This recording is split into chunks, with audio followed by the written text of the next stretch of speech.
Good evening. Good evening. Good evening. I am still Blue Moony, fantasy writer and shy magical library in human skin. Oh, it's good to see you again. Good to see you. So, tonight we are giving another shorty story some much needed love and attention. And as last week's was about dragons, this week we shall be writing about firebirds or phoenixes, birds of the flaming description. Well, at least they will feature in the story. Like last week, they may not quite seem to be the main topic of the story as such, but they definitely feature. You will notice, perhaps, that the font today, the font is bigger than it was last week. I amazingly remembered to install the desktop app of ProWritingAid. So if anyone had any problems during last week's stream in seeing the text because we couldn't adjust the size in the browser version of ProWritingAid, hopefully that will no longer be an issue. Hopefully it won't be an issue. Alright, so we're going to use the same plan of attack tonight as we did last week. So first of all, I will write out the story as it stands, and then we will go through it line by line as best we can, making improvements, adjustments, changing things around. And then we will turn to our lovely writing software to give us its opinion on our grammar, our style, every little thing that could need a little more work to make it more readable and more enjoyable. Oh dear. And to be honest with you, the story this week, it's not quite as polished as last week's was. It's not. I haven't been through it nearly as much as I had the dragon story. Yes, but this is a good thing. It is a good thing. Because, yes, we'll have a bit more to do, won't we? Have a bit more to do. Just give me one moment. I just have to step away, but it'll be so quick, I'm not even going to mute my microphone. Just hold on a moment. I'm so sorry.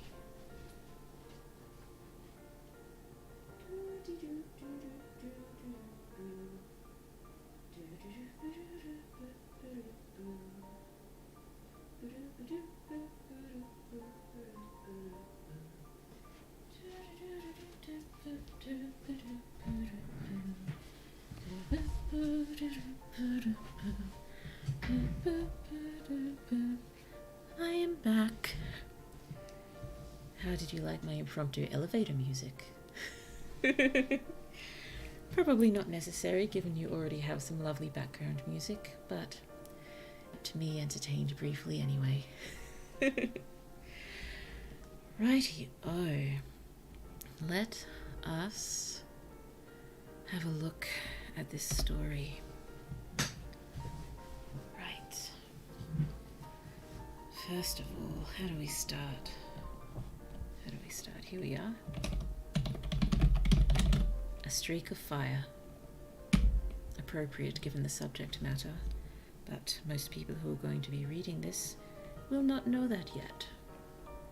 Assuming I can think of a suitable title that does not necessarily include firebirds.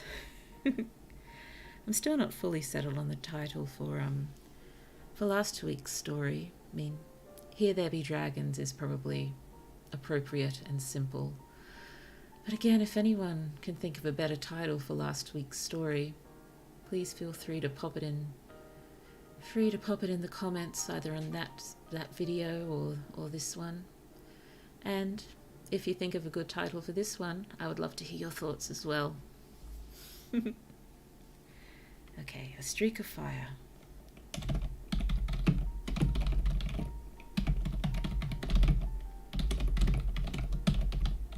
I look to the east, expecting nothing but sunrise. My heart stammers, tripping over my ribs.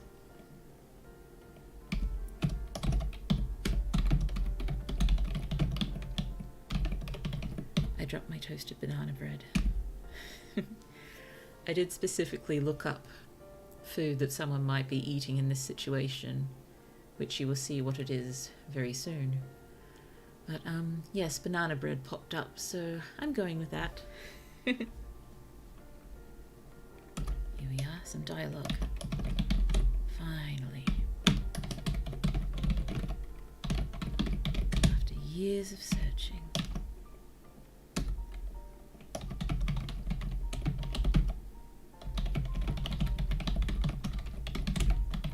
No company but for the snow-capped mountain peaks.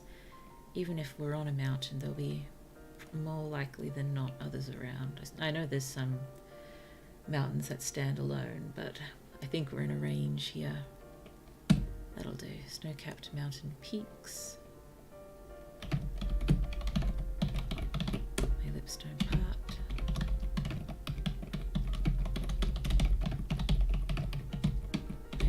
Barely stirring, a fogged breath. Sorry, I was just double checking my microphone wasn't muted. I have a short history, you may know, of accidentally leaving my mic muted. All seems well though. No company but for the snow-capped mountain peaks. My lips don't part, my words barely stirring, a fogged breath. Stumble from my poultry camp. My tent strains against its poles in the alpine gale. Narrow wit of smoke. Somke. Smoke. Fire. We toasted our banana bread. We need a fire. Narrow whit of smoke from my fire. Doobie-doo, where am I up to? Here we are. Whipped into oblivion. Here we are. The skies sing a pale grey-blue hue. Yes, I have set the language on this to specifically Australian English because even though for my novel that I'm currently writing, I'm using American English in that one, in general, I think for short stories and other such writings, I should probably stick to Australian English. It's the one I'm most familiar with, the one I'm most comfortable with.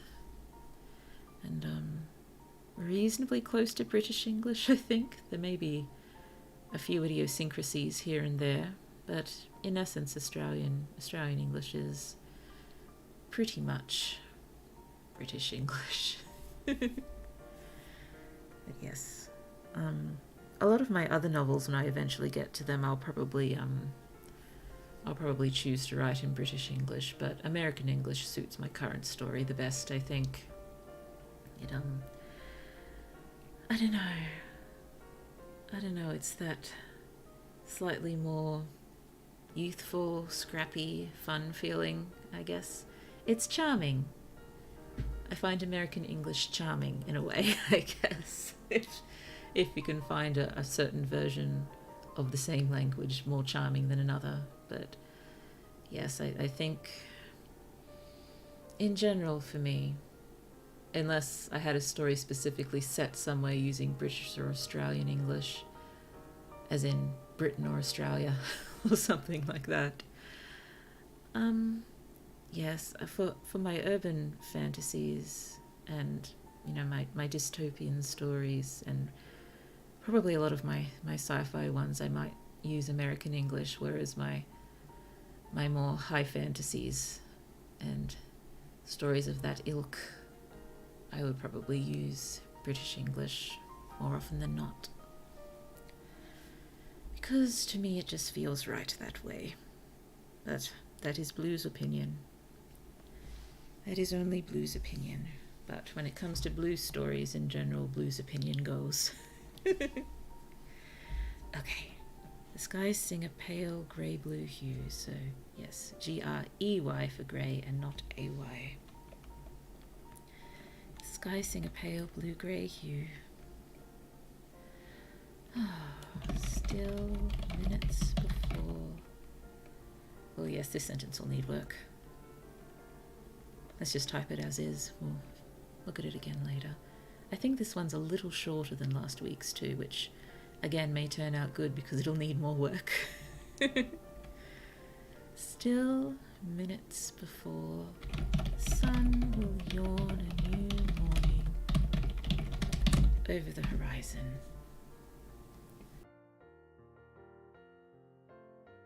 Okay,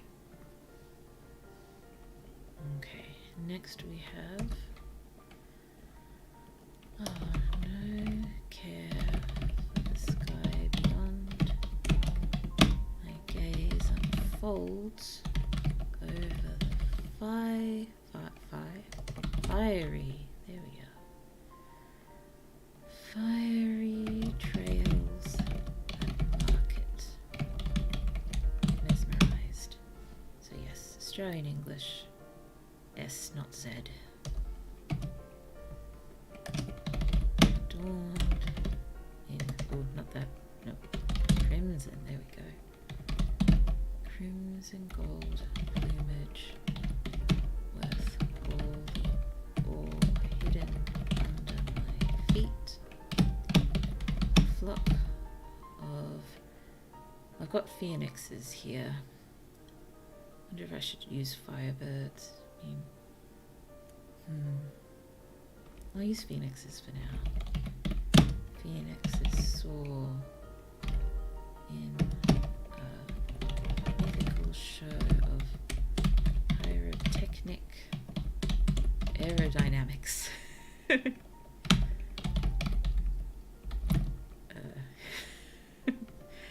I probably thought this was funny at the time.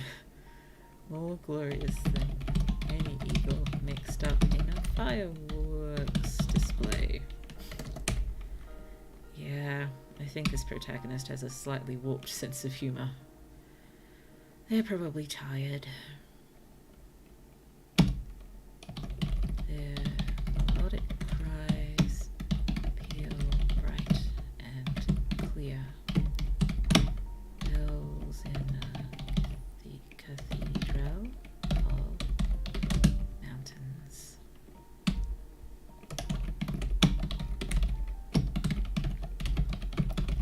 Weary emotion wells in my eyes. These past years were well spent.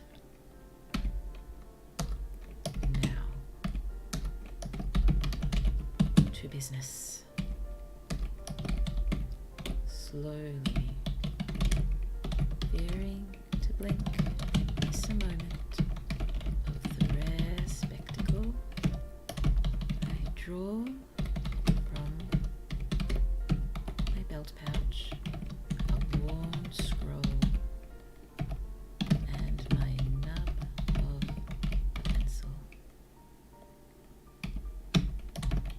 I roll out its wrinkles. I have its here, I'll probably have to... I suppose it's clear from that we're rolling it out that we're talking about the scroll and not the pencil, but still, just to make it clearer, I'll probably adjust that as we go through it. I roll out its wrinkles with care and squat. My thigh then nearest serviceable surface, as in writing surface. I'll probably add writing to there just to make it clearer, but let's just get it all down. With reverence, I draw one final X. Bingo. Well, I thought it was a cute idea anyway. Sort of like from The Emperor's New Groove, exotic bird bingo. Only it's mythical bird bingo, and this guy is clearly keen. They've been at it for a while, just to fill out that bingo scroll, but at least it's worth it to them. Yeah, we can already see just a few little things that may need some work. Okay, so I don't want to go into the reports just yet. I want to go line by line and figure out whether I like how it is, whether it needs obvious work, if we just want to give something else a go. So I like starting simple, so I think a streak of fire, it's fine. We'll figure out what it's talking about very soon. A streak of fire. I look to the east, expecting nothing but sunrise. I think that's fine, but I think I need something here at the beginning of the second sentence to join it a little more, maybe. I just worry that, my heart stem is tripping over my ribs so, immediately after looking to the east. Seems a little abrupt, perhaps. So what's something I can do there? So a streak of fire. I look to the east, expecting nothing but sunrise. Maybe even just something as, then I see it. Or something like that.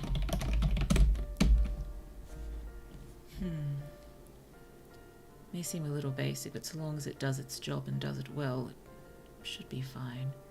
It does add quite a few sticky words in there, but we'll check out our sticky report once we're finished going through. Okay. Again, if you think this isn't necessary, please let me know and I will reconsider, but I'm just going straight into my heart stammers after this line just seems a little abrupt, maybe. Okay. A streak of fire. I look to the east, expecting nothing but sunrise. Then I see it. My heart stammers, tripping over my ribs. Ribs. I like short sentences, but I've got quite a few there. Should this be one sentence? My heart stammers, tripping over my ribs, and maybe as I drop my toasted banana bread. Ugh. What should we do? My heart stammers, tripping over my ribs. I suppose having the many short sentences here sort of maybe help emphasize the shock and amazement. Maybe have this as 2 different paragraphs, that might sound a little better. Do you think it's alright starting 2 sentences in a row, one with my and one with I? I couldn't do I and I or my and my, but they're still related enough that I'm a little concerned. We'll see how it goes. We'll see how it sounds. Okay, here's our dialogue. We only have 2 lots of dialogue in this one, don't we? Finally, after years of searching.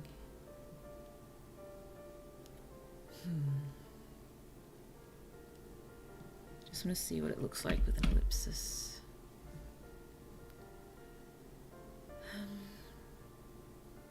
There's no need for one really, just, looks a little better in my opinion. I like ellipses. And they're probably, I think, yeah, again, it just seems a little abrupt to have finally full stop after years of searching, but there's nothing grammatically wrong with it.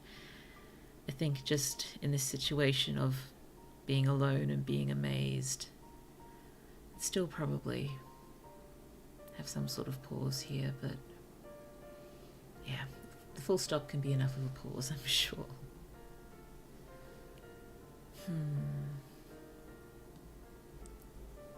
Radio. It's probably okay like that. Let's keep going. No company but for the snow-capped mountain peaks. My lips don't part, my words barely stirring a fogged breath as I stumble from my poultry camp. I like having the much longer sentence here after quite a few shorter ones. It helps break everything.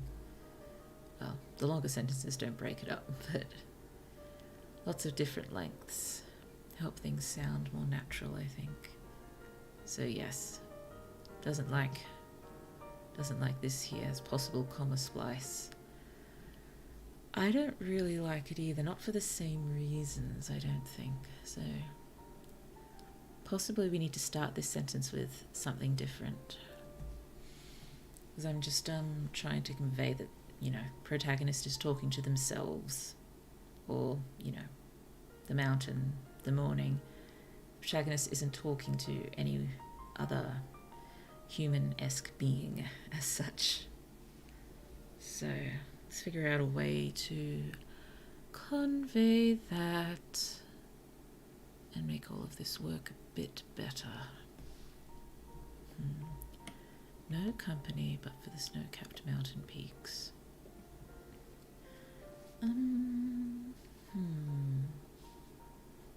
Let's bring this down a little and have a play. So how about bringing the "my lips don't part" straight after the dialogue, because it's more closely related to that. So let's try this. Pressed the wrong button. Brought up my settings. Yes, you didn't see it, but it certainly startled me. My lips don't part. I suppose I can't say don't part. They'll part. They'll part slightly at the very least. I suppose I'm just leery of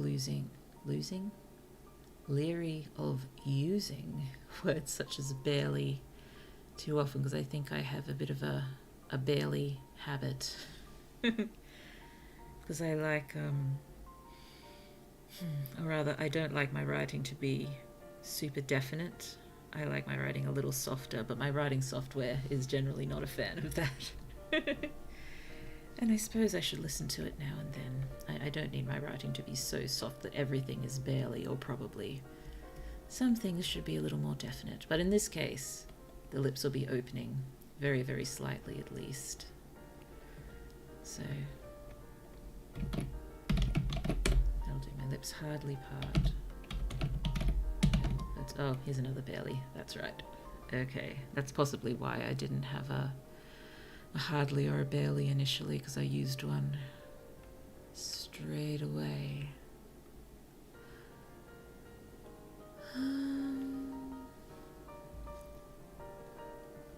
Well, why don't we start with the words, see how that goes. I just don't want to use barely for some reason now. Let's try hardly. My words hardly stir fogged breath.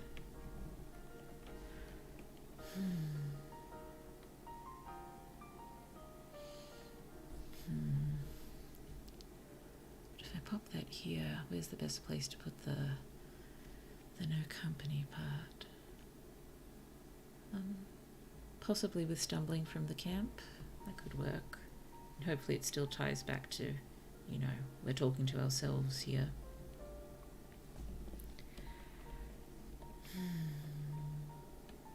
My words hardly stir a fogged breath.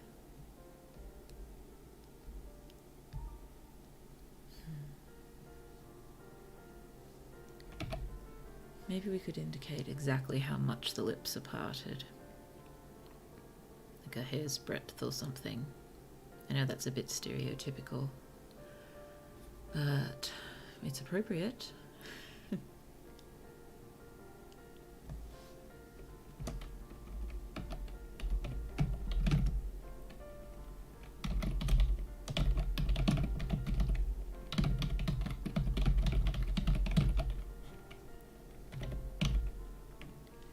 My words hardly stir a fogged breath.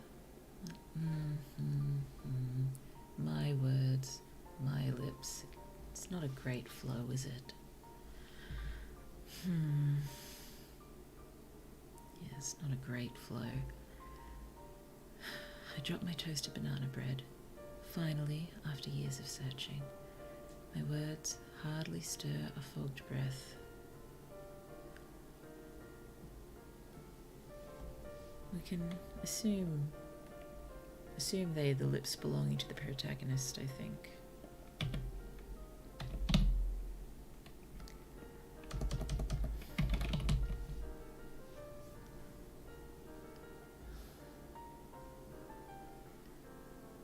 I suppose we don't need to say my words here either. We could try these words.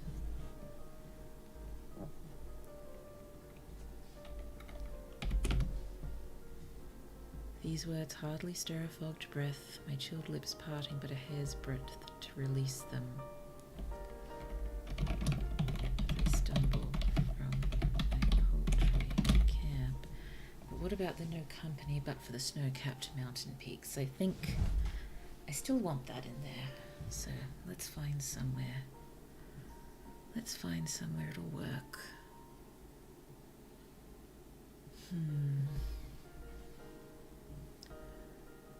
Also, when you notice my lips moving when I'm not actually speaking, I've found that when I cover my mouth with my hand, my lips just start flapping of their own accord.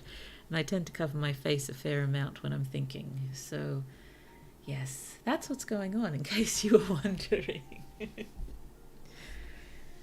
Okay.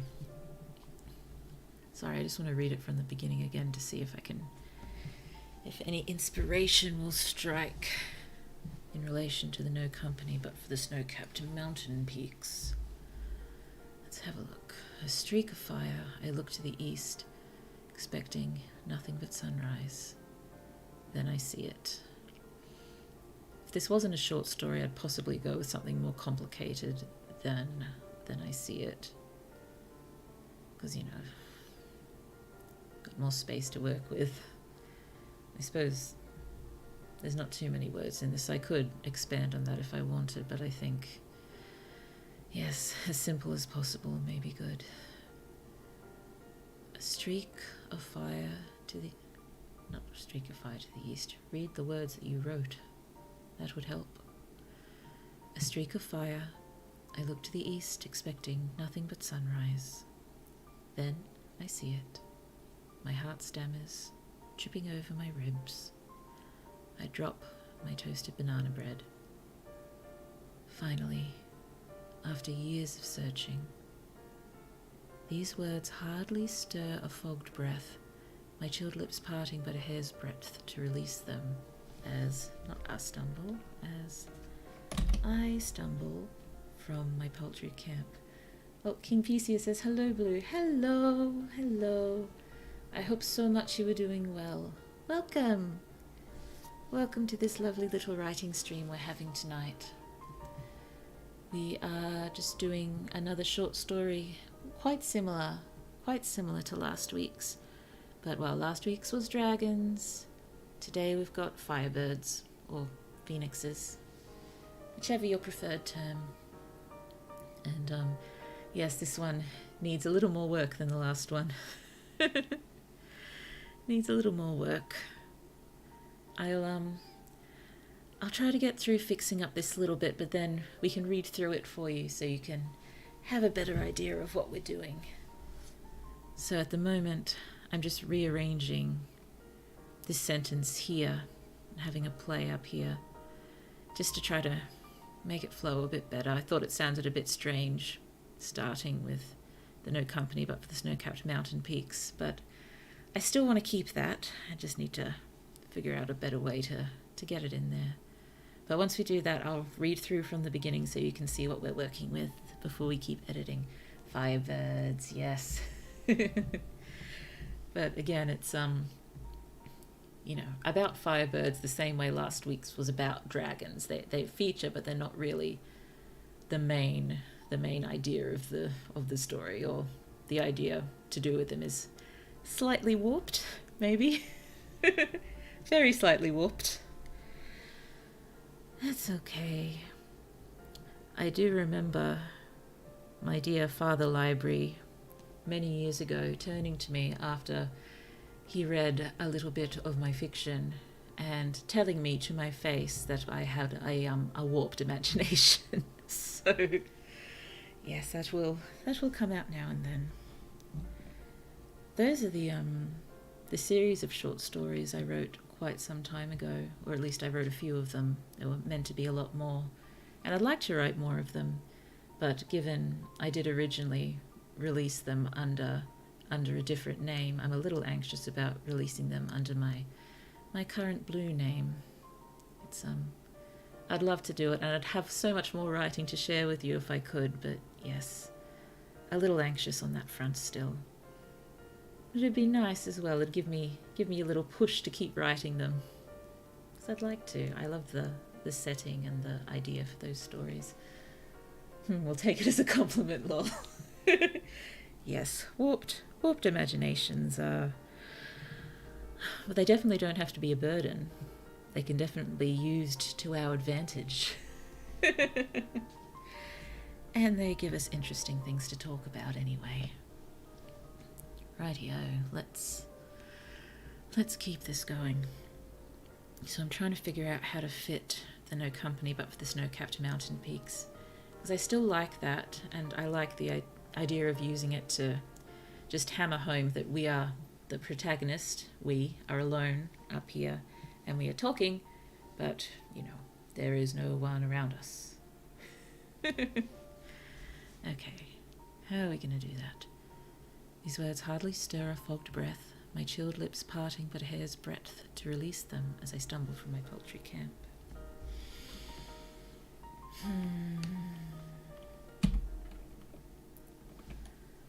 Oh dear. I think it still belongs around in this paragraph. It's just how to make it work.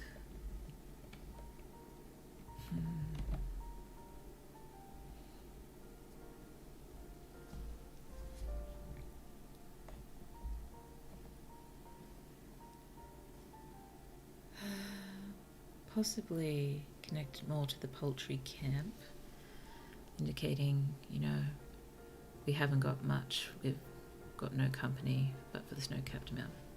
Or, with no company but for the snow-capped mountain peaks, there's no need for, what's the term? Luxuries, something like that.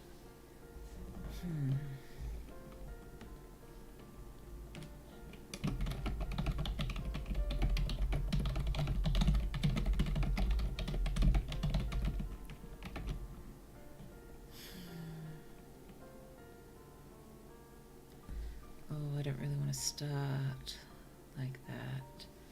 Come down here, let's try again.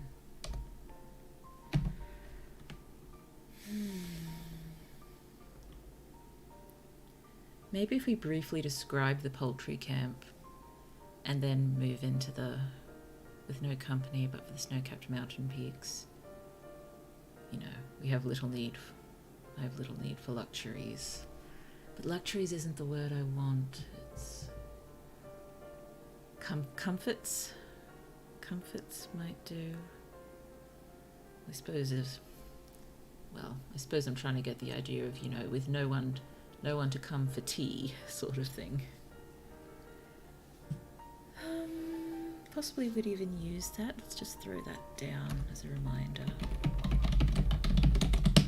We can make this work. It'll happen.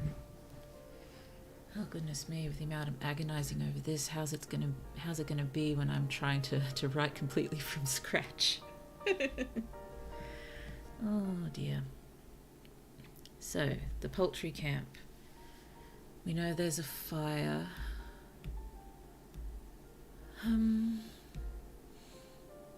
We haven't hit the tent yet. I don't think it matters. We can still mention the tent down here. I'm talking about the wind. So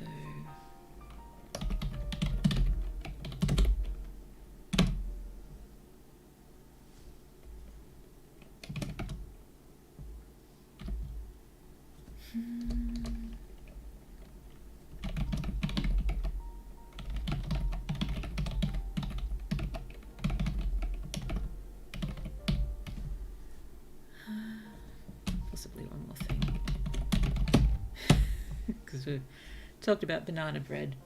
I suppose we could be just toasting it on a stick, but I think I'm trying to get the idea, or bring the idea through, that this is a, in inverted commas, civilized person, like a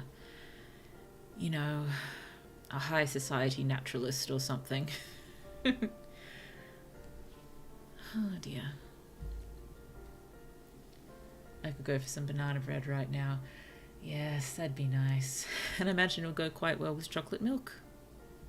But yes, I did pick banana bread because it came up on a list when I was researching food that people eat when mountain climbing. So yes, needed something that would work.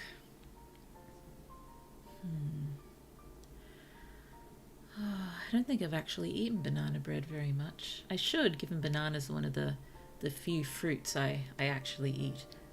Yeah, it would be great with chocolate milk. Have you ever had banana milk? No, I haven't.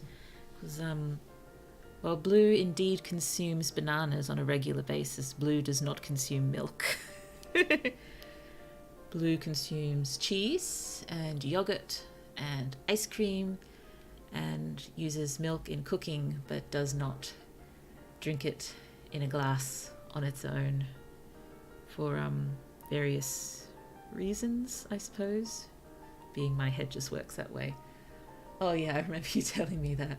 Yeah, Blue's got some interesting dietary habits. None of them have caused her much damage so far, and how annoying is it getting that Blue is speaking in the third person right now? I'm so sorry. It'll happen now and then. Blue, being me, I'm a fan of the third person. As in, me writing these short stories in first person is a little unusual for me. I tend to favour third person. Japanese store near me sells it. It's almost like a dessert drink. Ooh, yum. Ooh, yes, Japanese dessert drinks. Well, Japanese desserts in general. Delicious. I remember there was a cake shop near where I used to live in Japan. And got cake from there a few times, but I mostly remember getting it for my birthday once, and it was just so light and beautiful, and it was incredible. King Perseus doesn't think it's that weird. Thank you, King Perseus, also in the third person. Oh dear. Let's get this working. A one-person tent, a frying pan, and a small pile of... Well, I suppose I don't need to say spare, do I? I mean, we know there's a fire going. Let's make this work.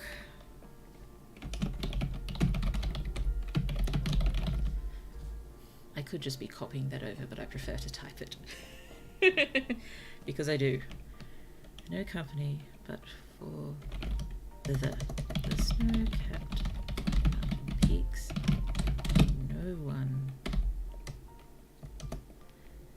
I suppose the no one to come to tea, is implied, but I kind of like the way it sounds. It sounds just that little bit, haughty, high society sort of thing, which is kind of what I'm going for with this protagonist.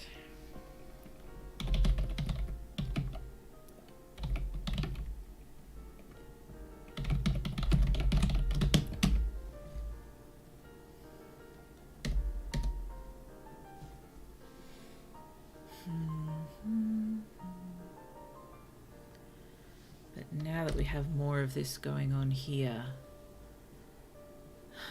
I'm worried this sounds a little bit sudden there, but we can adjust something here. We can make it work.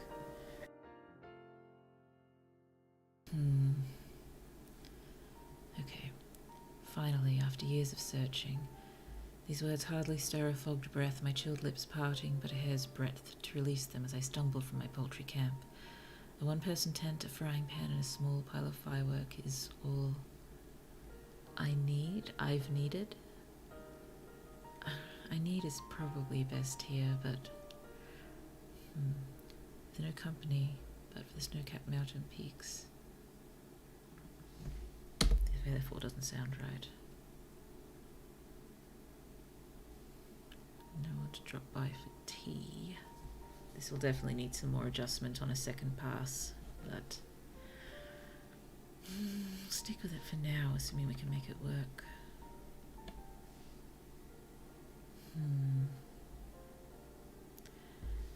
I like having this detail here, but I'm just worried it's pulling too much away from the finally after years of searching.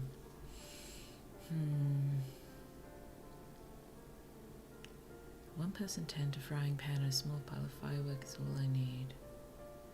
With no company, but with no company but the snow-capped mountain peaks, and no one to drop by for tea.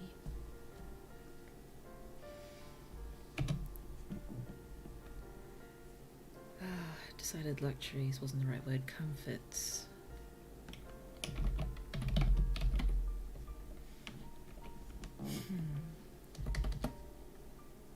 Maybe that little need to drag comforts around or something like that.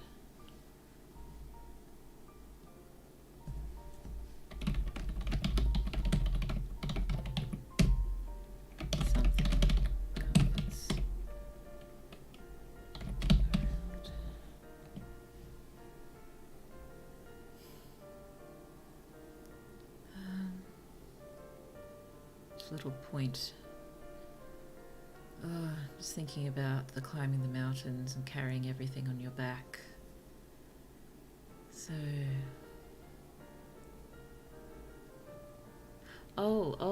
maybe. Had a thought. Okay, so with no company but with the snow. Oh, throw the 4 back in there now.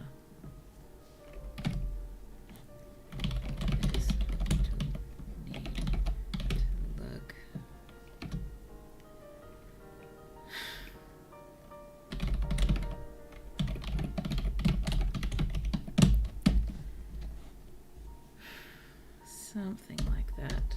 Let's have a look. With no company but for the snow-capped mountain peaks, there's... how much have I been using? Yeah, that's...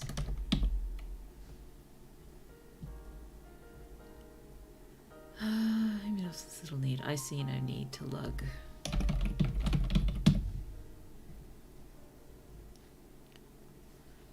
I need some way to connect it back to the phoenixes here, like maybe something else you wished it lugged around. Maybe a spare camera or something, just to hint that we've lost ours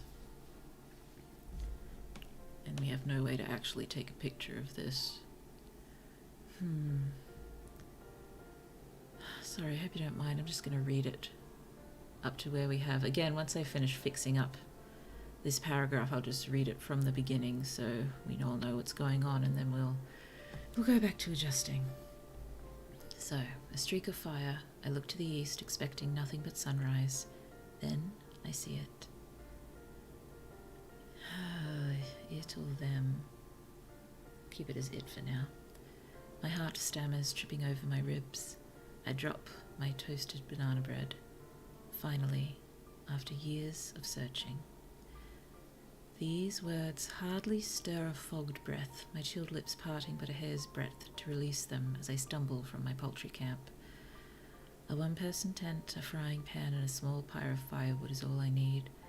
With no company but for the snow-capped mountain peaks, I see no need to lug the fine china around on my back. That's I like what it is, but it's not phrased in the best way, is it? With no company but for the snow-packed mountain peaks.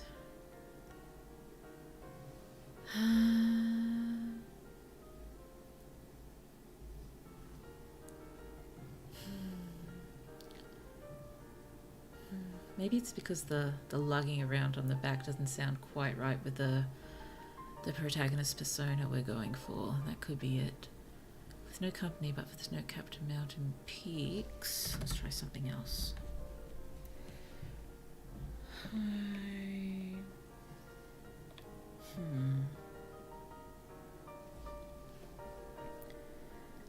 Little need to burden my pack with the fine china.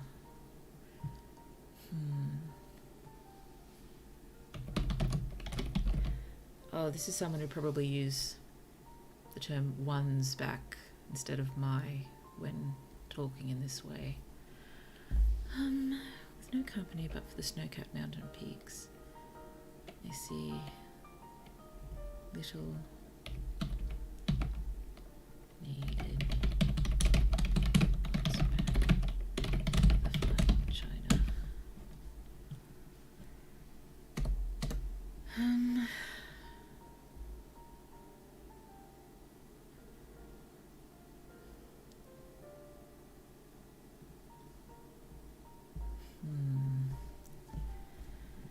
With no company but for the snow-capped mountain peaks.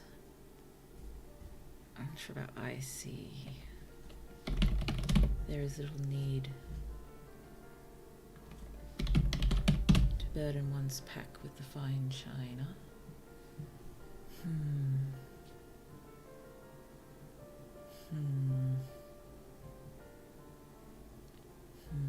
Sorry for the many hmms. There shall be many, many more. Okay. Sorry, we've been stuck on this paragraph for a while. This is how I write. I get stuck in one place for a very, very long time, trying to make it sound exactly right. Okay.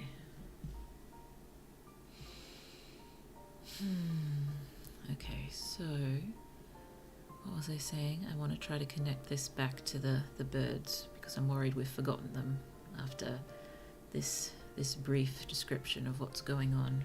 Just giving us a little more setting, I guess, a little bit more of an idea of this person and what's going on. So what was I thinking?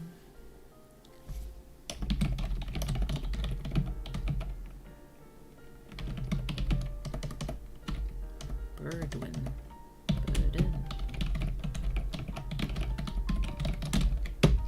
Had only I thought to burden myself with a spare roll of film. Yes, also indicates this person may be a little absent-minded or just a little thoughtless.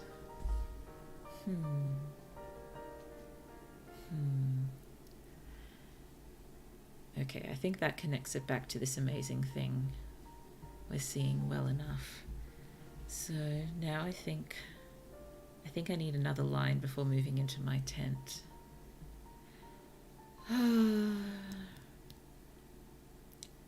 Maybe it's hearing the tent straining more than the seeing, and we can talk about climbing a little higher for a better view, maybe. I've already used stumble.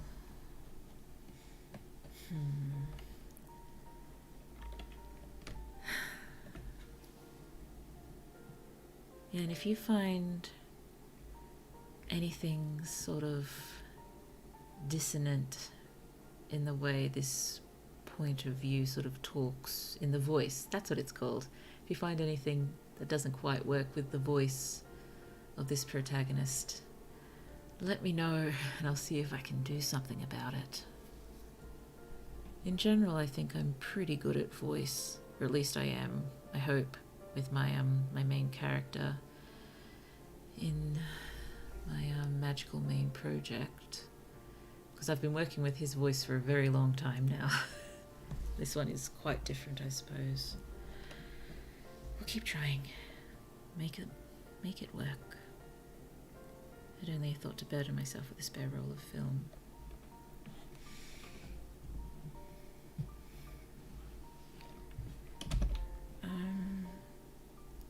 Maybe get the movement here, and then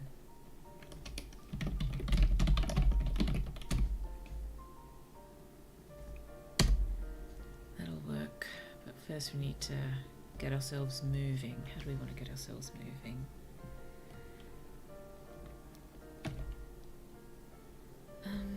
Maybe just indicate speed.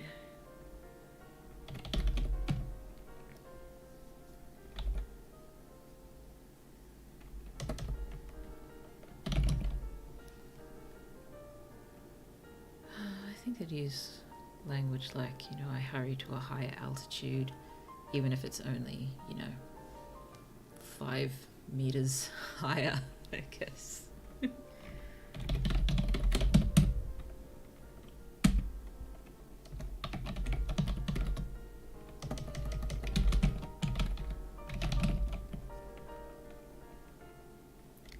I know slipping and sliding is probably unnecessary, but, they sound good together.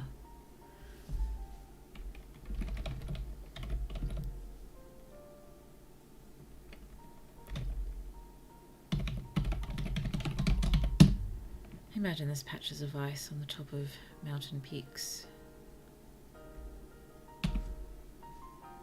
Dear, this is two quite long sentences, one after the other. We'll see what the writing software thinks of that.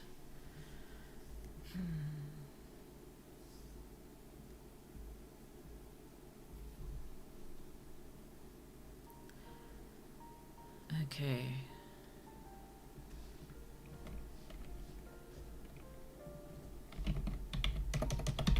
Okay, I'll stop tweaking right here. Let's go back and read from the beginning to the end, and then we'll keep editing from about here onwards. Okay, let's go. A streak of fire. I look to the east, expecting nothing but sunrise. Then I see it. My heart stammers, tripping over my ribs. I drop my toasted banana bread. Finally, after years of searching. These words hardly stir a fogged breath, my chilled lips parting but a hair's breadth to release them as I stumble from my poultry camp. A one-person tent, a frying pan, and a small pile of firewood is all I need. Possibly cut the firewood. We know they've got a fire. Let's just go with that. A one-person tent and a frying pan is all I need. With no company but for the snow-capped mountain peaks, there is little need to burden one's pack with the fine china. Had only a thought to burden myself with a spare roll of film. I hurry to a higher altitude, my boots slipping and sliding over hidden patches of ice. Behind me, I hear my tent strain against its poles in the alpine gale, the narrow whit of smoke from my fire whipped into oblivion. The skies sing a pale blue-grey hue above me. Still minutes before the sun will yawn a new morning over the horizon.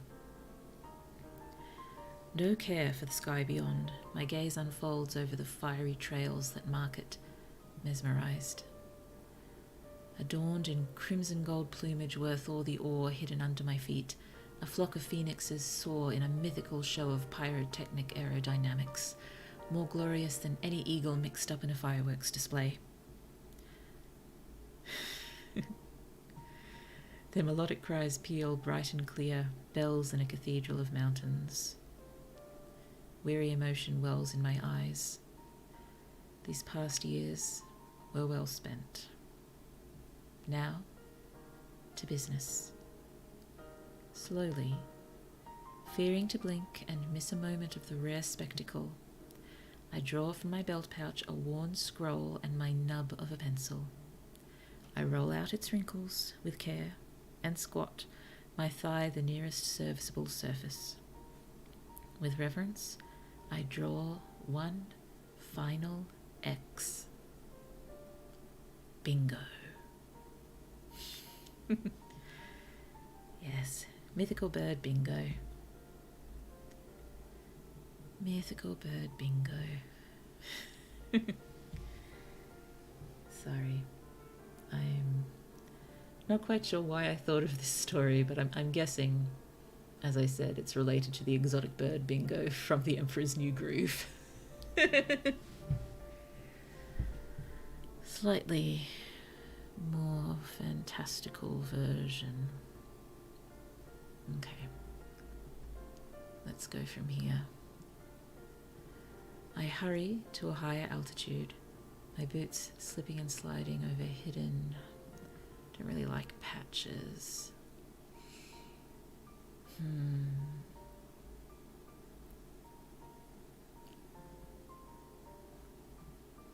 Maybe something like that.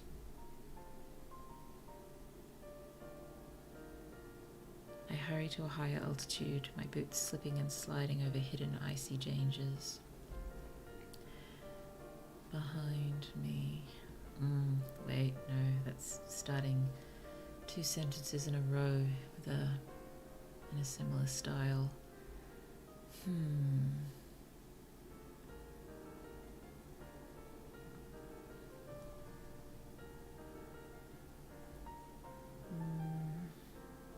I would remove that and rearrange that, but then I've got 2 sentences starting with I in a row. Oh, this is nowhere. This seems to be quite of a fascinating story. As a new sub, you've got me mesmerised by your calm demeanour and interesting story. Thank you so much. That's such a lovely thing to say. Thank you, and thank you so much for subscribing. That's wonderful. Thank you. I hope very much you will enjoy your time here. I do. Thank you. Let's see what we can do here. So, I don't want both sentences here to start with I. And I don't want both of them to start in this style. I know there's a specific name for this, but unfortunately, despite being a writer, I don't really know very much about grammatical terms. Yes, I remember when I was an English teacher in Japan, helping teach the junior high school kids English, and the teachers having all of these proper terms for how to do things in English. And I've never come across most of these terms before. I English. I don't know how I English, I just English. Which I suppose isn't very useful to the students, really. Anyway, at the very least, I know this is the same style. It is a thing, and I do not want 2 sentences in a row starting with them. Okay, let's decide what to do here. I could have this as one sentence. I hurry to a higher altitude. And I do like mixing up sentence lengths a lot, but I'm wondering if keeping these sentences a bit longer sort of helps it feel a little more hurried and slightly desperate to get higher, to better see what's going on.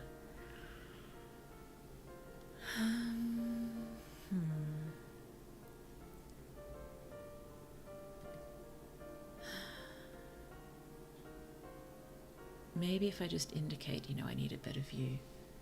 Memphis Unboxed, hello. Hello, it's lovely to see you. Lovely to see you. Thank you so much for being here.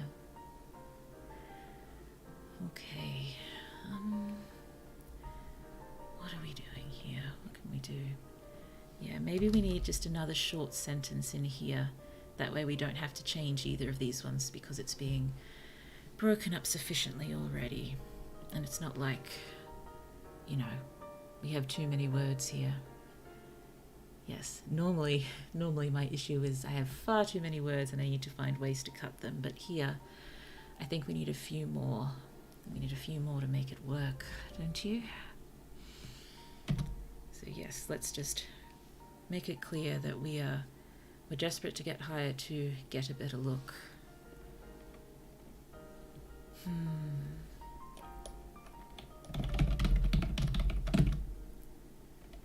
keep it as better look.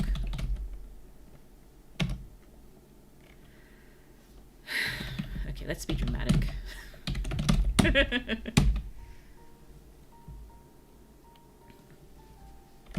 Yeah, I'll think of something. We need something more than better look.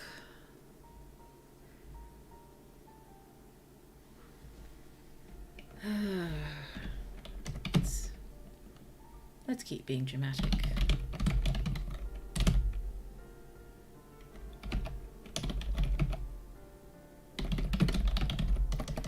This is probably way too much.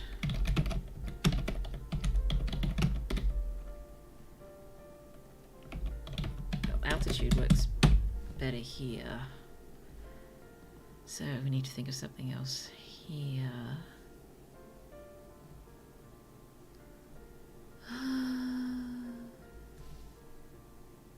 Maybe towards the peak, or hurry up the incline.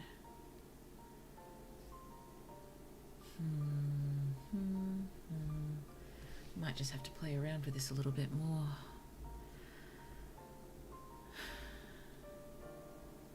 What's wrong with that? Why do you want me to have 2 full stops? That's just silly. What's another word?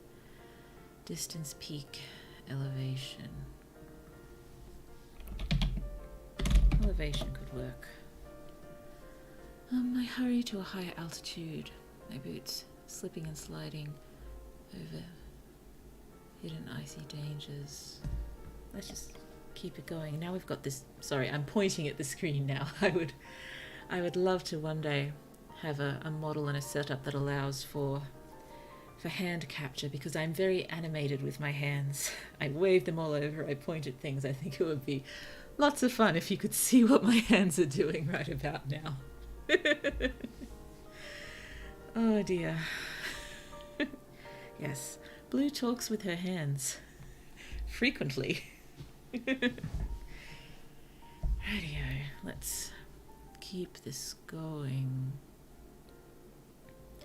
I hurry to a higher altitude, my boots slipping and sliding over hidden icy dangers, as the need for a better look strangles my soul, leaving me gasping, though that could... Let's... Oh, you don't want me to I can't italicize? Oh, it won't let me italicize. Dear me, let's just mark that so we remember to italicize it.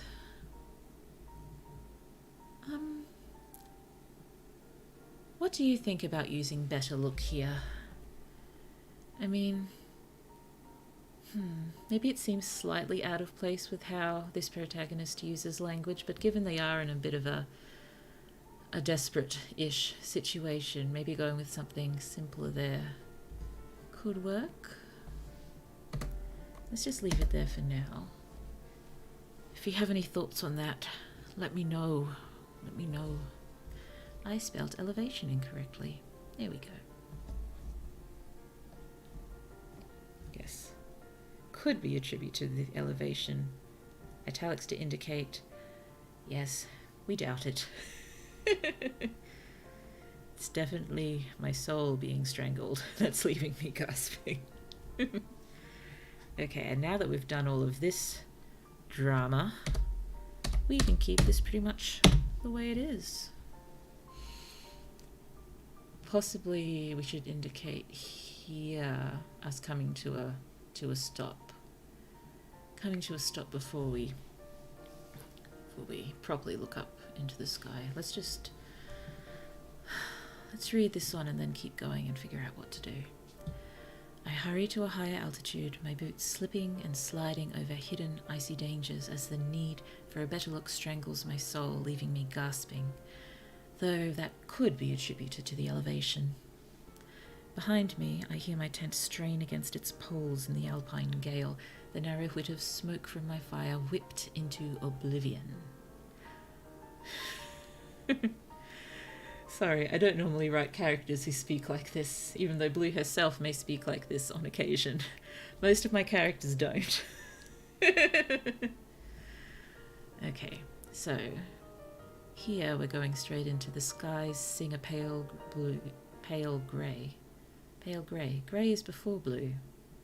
Blue is just more used to saying blue, and therefore automatically went for blue over grey, it seems. Silly blue. The skies sing a pale grey-blue hue above me. Still minutes before the sun will yawn a new morning over the horizon. I liked how this sounded, but I think still on its own here doesn't quite work, does it? It's leaves things a little confused, I think. Probably just even need something like, you know, there are still however many minutes before the sun will yawn. Suns yawn, did you know that? They yawn new mornings over the horizon. Blue knows because... What is it? What's that ridiculous line from... Oh dear, this is going to show some of Blue's weird interests. HMS Pinafore. Gilbert and Sullivan, HMS Pinafore. I think there's a line from the female lead along the lines of, "I know he is a truly good and great man, for he told me so himself." Yes. Yes. I like the occasional musical opera comedy. They're fun. Yes, and they are also, or at least the Gilbert and Sullivan ones, they're also public domain, which means Blue could one time sing the entire score from Pirates of Penzance on stream, if it so took her fancy. Oh dear, I probably shouldn't subject you to that, should I? It would be fun though. Maybe just a handful of songs from it one time. Oh dear. Oh dear. Oh, sorry. Tangents. Tangents. Tangents are happening. There are tangents all over Blue right now. Cannot move for the tangents. Okay, so I think we need something like... I've already used Stumble, I'll just use it here briefly so we get the idea of what we want to do.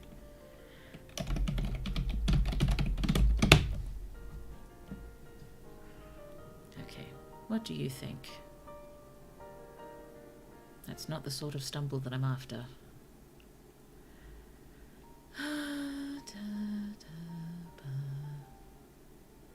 Lurch. Lurch is a good word. Oh, do you have any books? Oh, thank you for asking, Memphis. I do not at present, sadly, have any books released. I'm aiming to release my first novel at one point this year as a web serial, and it will be the first of probably a very long series. But yes, that's a superhero fantasy series with many magical girl influences. Because I love magical girls, and magical transformations make me happy on a very odd level that very few things make me happy. So yes, I've written a number of magical transformations, and I think the first time it took me 3 hours to do 2 paragraphs listening to this same 3 songs from a magical girl anime over and over and over again. And I just remember this is one of the happiest writing moments in my life. But yes, no books yet, sadly. I'm working on it. I am working on it, and I hope you will come by every now and then, and hopefully one day I will get to share these stories with you. That would make Blue very happy, and I hope they'd make you happy too. I think they're fun. My main goal with my writing is for it to be enjoyable, honestly. I want people to have a blast reading my stories. That's something I would do, to be honest. The taking 3 hours to write just a couple of paragraphs. Yes, I do that a lot. I do that a lot too. it can be a real problem, but sometimes I feel it's worth it. Sometimes it's worth it, I think. Oh dear. Did I pick a word? I was going to go with lurch. Lurch is there. It was hiding. Oh dear.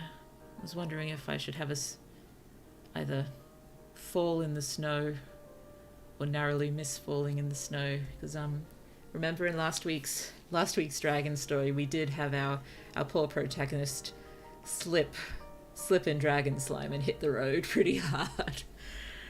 Maybe that's going to become a standard thing in these short stories. The protagonist must fall over at least once. Oh, that's a little mean.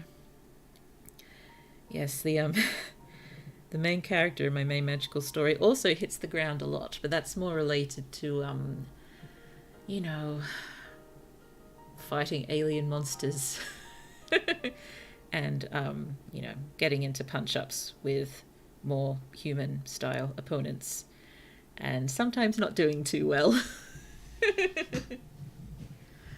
So yes, my characters, they fall over. Oh, it's tempting. It's tempting, but...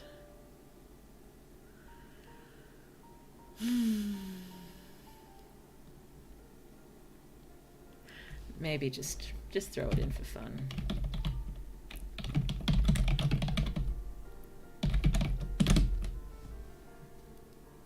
You don't like Fateful? Fateful? A fateful of snow? I don't think that's a thing, ProWritingAid. I don't.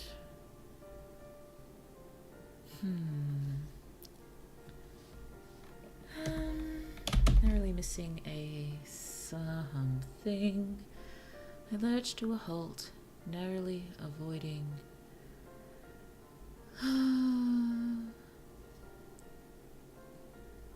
My head says like a snow chaser, but I think it's been a bit far from the banana bread for that to really work.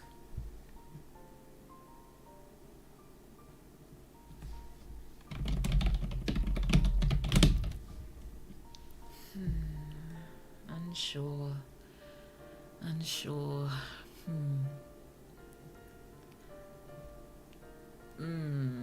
I have spied what I consider a problem. Look, that's 3 paragraphs in a row starting like this, so let's not throw them face first into the snow. All right, we won't do that. We won't do that.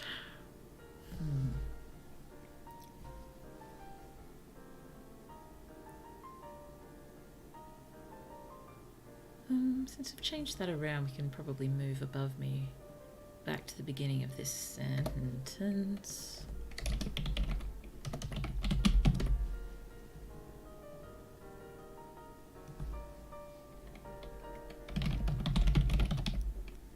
Nah, I can't do that. I lurched to a halt. I think we can assume, given we're looking up and we're amazed at what's up in the air, I don't really need to say, you know, I lurched to a halt and threw my head back or anything. We just assume our eyes are directed in the upright direction at the moment. I think that's a fair assumption. Do you? I think it's fair. So I lurched to a halt. Above me, the skies sing a pale grey-blue hue. I keep wanting to say blue-grey. Maybe I should just swap it to blue-grey till I stop confusing myself. Yes, above me, the skies sing a pale blue-grey hue. And again, I think I mentioned nearer to the beginning of the stream, but I've set ProWritingAid to Australian English for now. If I wind up editing my main magical project using ProWritingAid, I'll have to swap it back to American English because, yes, American English suits that story more, but with my short stories, I think, in general, I'll stick to Australian, I think. Yes, I speak Australian English. More comfortable with it. So probably best to make myself as comfortable as possible while attempting to write while streaming, which is a little nerve-wracking. It is. It's nerve-wracking. That's one of the main reasons why I have only so far done stories I have pre-written. But I will work up to writing short stories from scratch. I'm just not quite ready yet. Thank you for being patient with me, and I hope these ones are still entertaining. I hope they are. Okay, so we decided this doesn't quite work how it is. So I lurch to a halt. Above me the skies sing a pale blue-grey hue. Maybe the sun will yawn a new morning over the horizon in just a few minutes. No, that won't work. Sorry, I do have a habit of starting sentences in this style. I am going to have to look up the specific term for the ways to start sentences, aren't I? Otherwise, I'm just going to confuse everyone, including myself, over and over and over again. I lurch to a halt. Above me the skies sing a pale blue-grey hue. The sun will yawn a new morning over the horizon in just a few minutes. Or maybe just there are still minutes. There are still minutes before the sun will yawn a new morning over the horizon. Let's see what it looks like.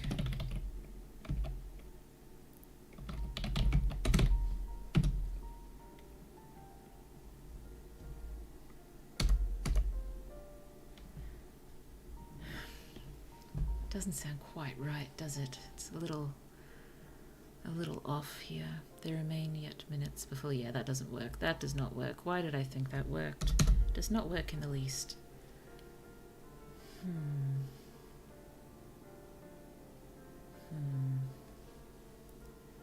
I lurch to a halt.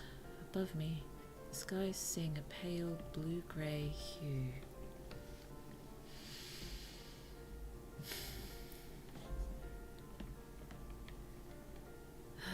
Maybe just the sun.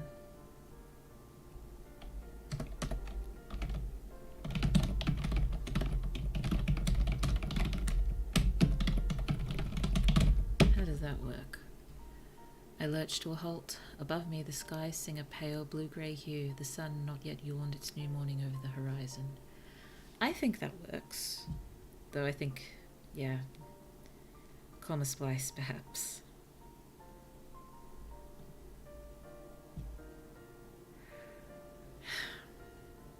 I think we're allowed some creative license when it comes to grammar, aren't we?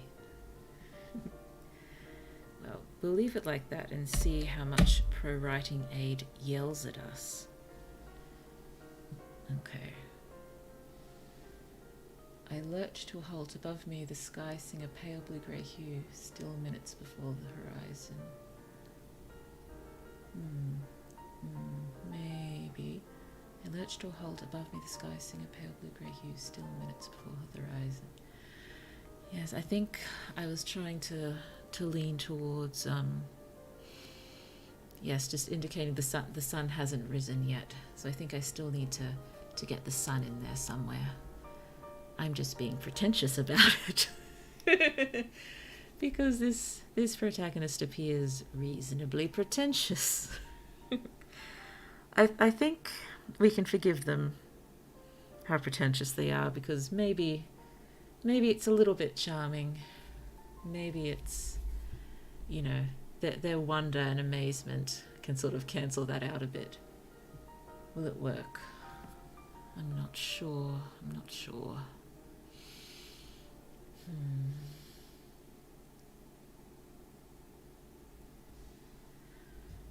Okay, let's... Trying to help as best I can. I know. Thank you so much for your help. I do appreciate it so much. Thank you. Yes, when it comes to editing, I think many eyes are useful. Yes, most of the time. it's only me reading my novels, and I get so frustrated reading some stuff over and thinking, I think it sounds good, I think it works, but will it really? Does it?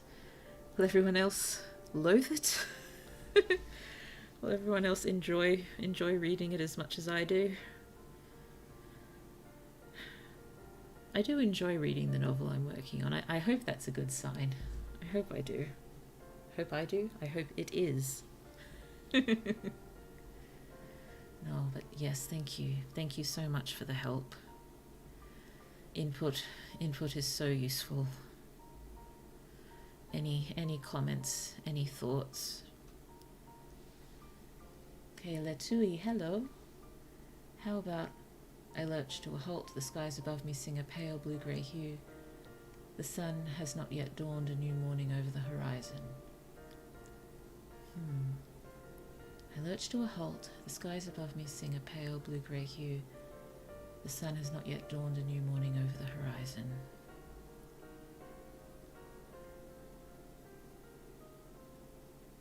Sorry, head just comparing things. That's pretty good. I think that works. I like that. Yes, I think I do too.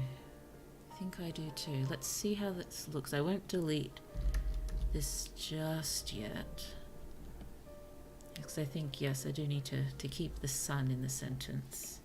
So above me the skies sing a pale blue-grey hue.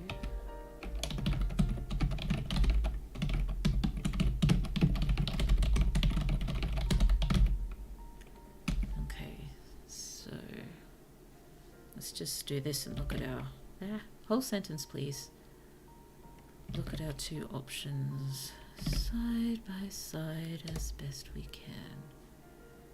So let's bring that down. Okay. So we have above me the skies sing a pale blue-grey hue. The sun has not yet dawned, a new morning over the horizon. Above me the skies sing a pale blue-grey hue, the sun not yet on its new... Yep, already this one reads aloud much more easily than the one I was trying to run with. So yes, we do need to think about readability and ease of saying it aloud, because I think that really affects how you read it in your head too, and we can stumble over things, and I'm definitely stumbling over my version. So above me the skies sing a pale blue-grey hue. Now I'm trying to say grey-blue hue. Above me the skies sing a pale blue-grey hue. The sun has not yet dawned, a new morning over the horizon. I think that works well. Thank you, Letui, for that, and thank you, Memphis, so much, both of you. Very, very helpful to this library. This library needs all the help she can get. Righty-o. We can keep moving now. I feel much better about all of this. Much better. Let's bring this back up again. Okay, I lurch to a halt. Above me the skies sing a pale blue-grey hue. The sun has not yet dawned, a new morning over the horizon. Okay.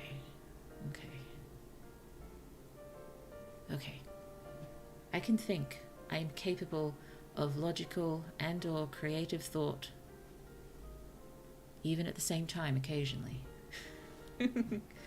Multitasking.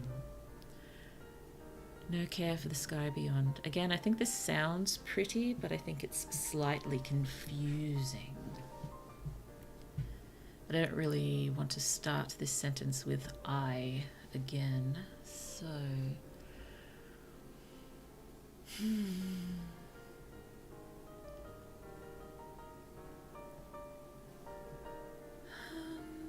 maybe this isn't necessary.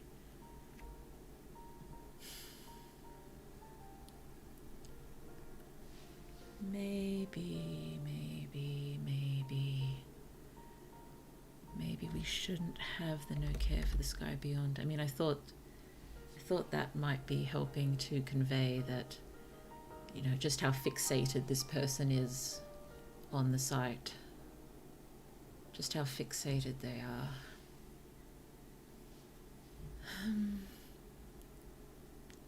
I'm personally a fan of using it's like zero care for this, but I don't think that suits this person very much.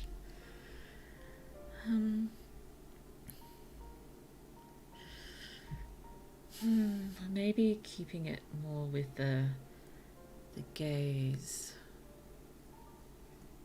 So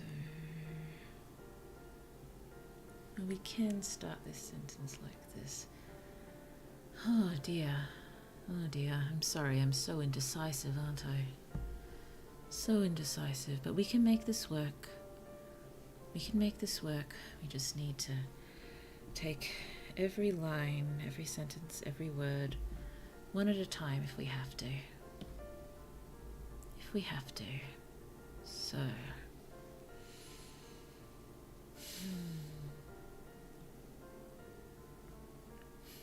Will it work just staying as it is?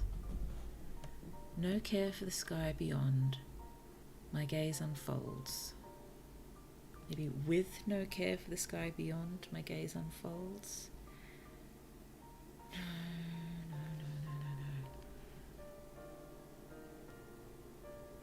Yeah, you don't like this, do you, ProWritingAid? No care for the sky beyond. My gaze unfolds over the fiery trails that mark it.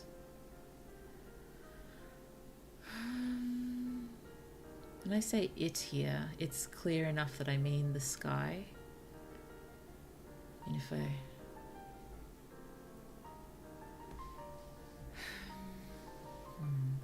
Sorry, I'm really stuck on this part, aren't I? No care for the sky beyond. My gaze unfolds over the fiery trails that mark. Don't really want to say it.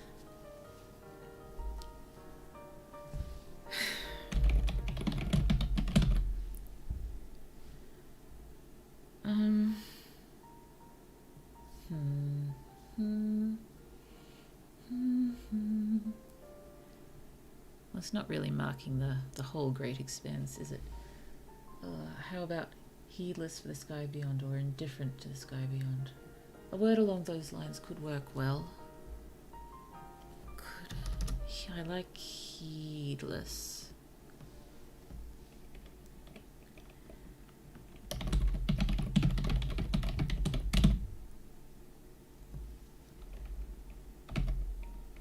So heedless to the sky beyond.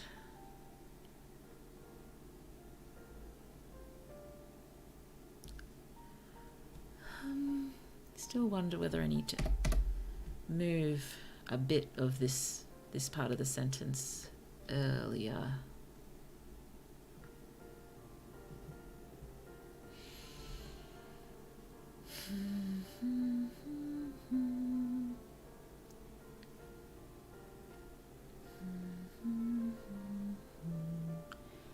Heedless to the sky beyond.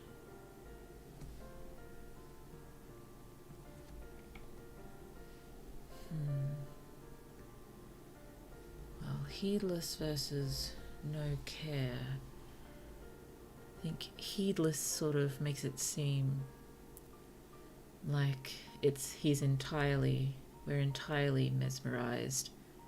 So mesmerized we can't help but not see the sky. Whereas I think the no care sort of adds that slightly, haughty point as well, that I may be amazed, but I am also choosing not to care about this because I care more about over here and these creatures that I'm seeing. So I think that's might be why I might have leaned towards no care initially. But yes, it just doesn't. Something is just not working here. I'm wondering whether we should just move on and come back to this. Let's do that, and let's move on and see if that clears our head a little bit. I'm just gonna have a quick drink of water. Excuse me, sorry. Oh dear, it's 11:30 for me already. I may be up a little late. It's okay. We'll get this. Even if I'm not 100% happy with it, we'll be pretty close, I hope. And we haven't even looked at the ProWritingAid reports yet. Oh well. Okay, let's move on. We'll come back to this. Adorned in crimson gold plumage worth all the ore hidden under my feet. A flock of phoenixes soar in a mythical show of pyrotechnic aerodynamics. 6:31 a.m. for Memphis. Oh goodness me, that's early. How are you feeling? You're all right? Oh dear. Yes, it's a little unfortunate that this is the best time for me to stream, given it's after my small one is asleep. During the day in general isn't really possible, sadly. But I think, well, I hope that's okay, and I hope you're enjoying our company at this very, very early hour where you are. Oh dear. So, yeah, I know the eagle in the fireworks display is a little ridiculous and maybe a little out of left field for this protagonist. Yeah, actually, I just woke up. Good morning. Good morning, and I hope it is a glorious day ahead of you. I do. Is that why I said glorious? Because it's right here? Yes, I probably would have said lovely if the word glorious wasn't right in front of me. Okay.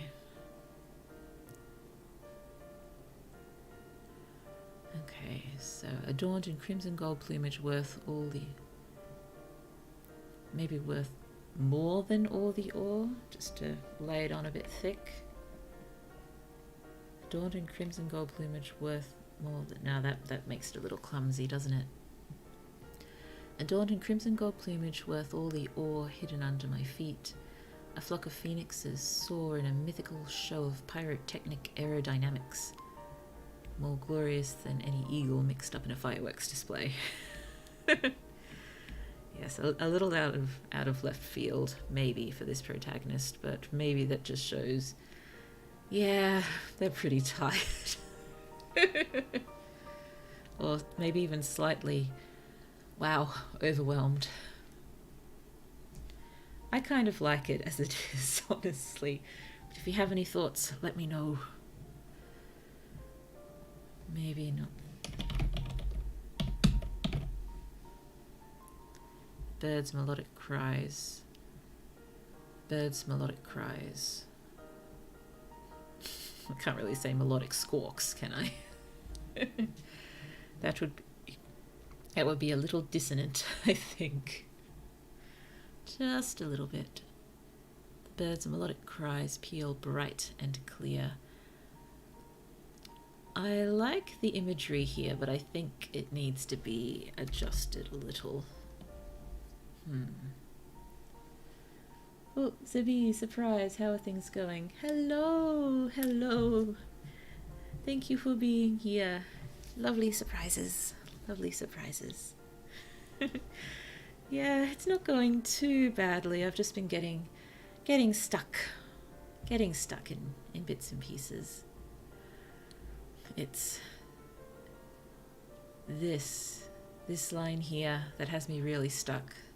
So I've just moved forward a little bit. We might finish up and then come back to this and see if we can fix it.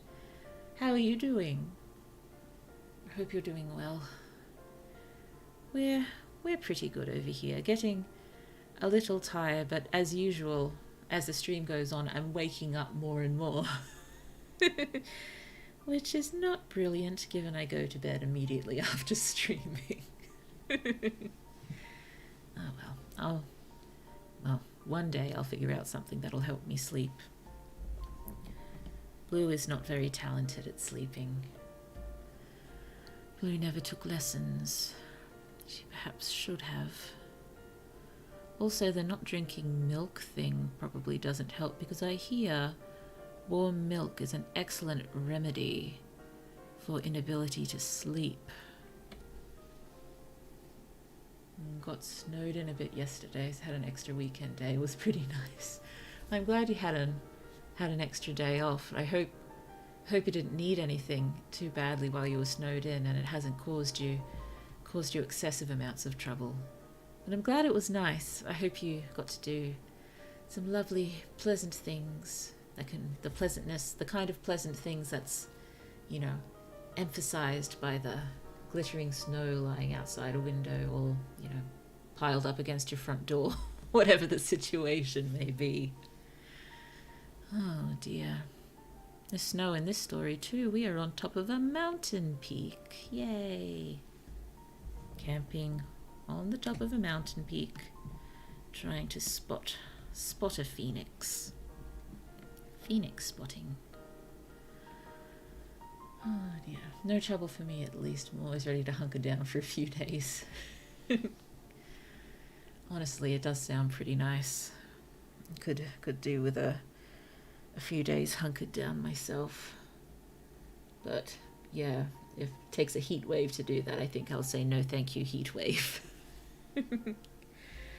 No heat waves, please. It's already far hotter here than it usually is in summer. Let's give us a break. Let's give us a break. What was I looking at again? The melodic cries. The bird's melodic cries peal bright and clear. And I do like the bells in a cathedral of mountains, but I think it just needs to be mixed up a little bit. The bird's melodic cries peal bright and clear.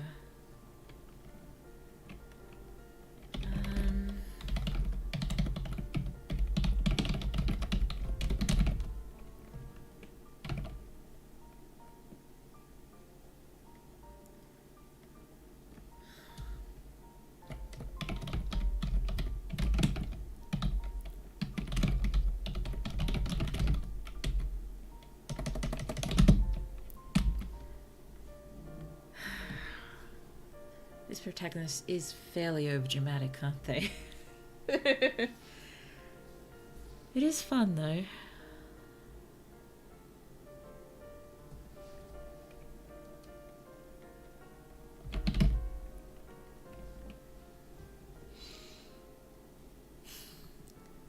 think using the monument. I like cathedral, but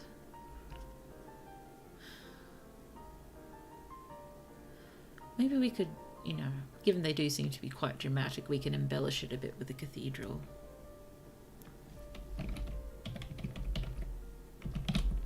Cathedral. Cathedral.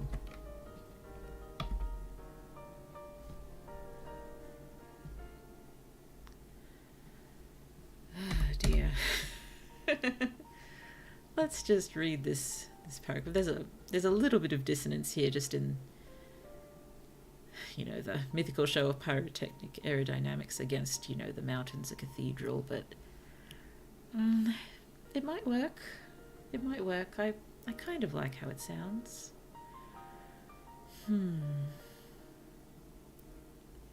So, adorned in crimson gold plumage worth all the ore hidden under my feet. I kind of like talking about the ore hidden under the feet, because I think it kind of hints again that this person is quite wealthy and well off, and they know what's of value and where it's hidden. So I think it works like that.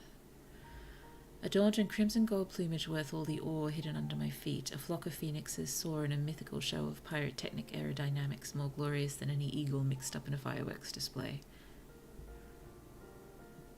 Maybe just an eagle. I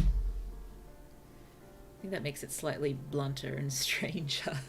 I suppose the any could make it a bit prettier, which works for this protagonist, but let's just see. In a mythical show of pyrotechnic aerodynamics more glorious than an eagle mixed up in a fireworks display.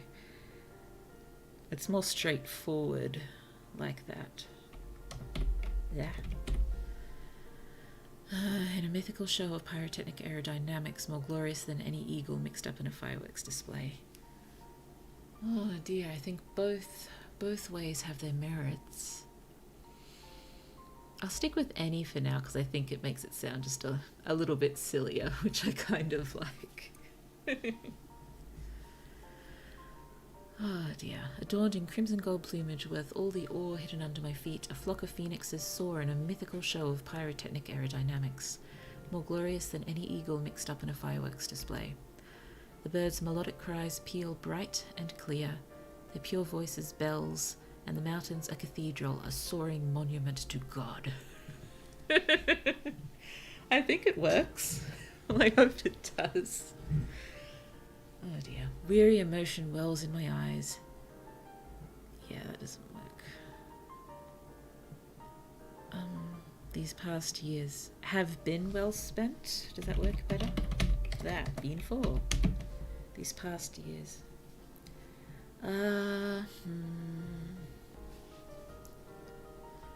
Weary emotion wells in my eyes.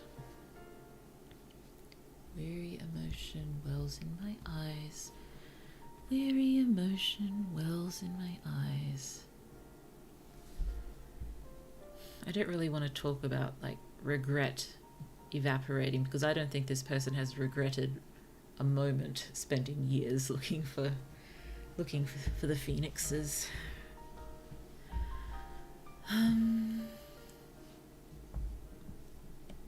Maybe, yeah, just keep it simple. Weary emotion wells in my eyes. I have spent these past years well. Maybe just indeed. You can stick that in there. Weary emotion wells in my eyes. Indeed, I have spent these past years well. Now to business. Slowly, fearing to blink and miss a moment of the rare spectacle, I draw from my belt pouch a worn scroll and my nub of a pencil. I think I'm fine with this. I like how this sounds. I roll out its wrinkles with care and squat.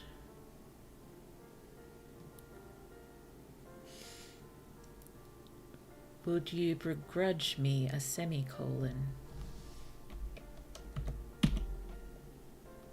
This character seems the sort that may use semicolons. Oh dear.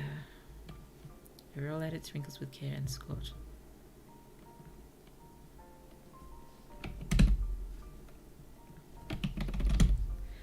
I roll out its wrinkles with care and squat. My thigh is the nearest serviceable writing surface. Maybe we don't need the semicolon. There, squat M. My thigh being. That might work. That might work.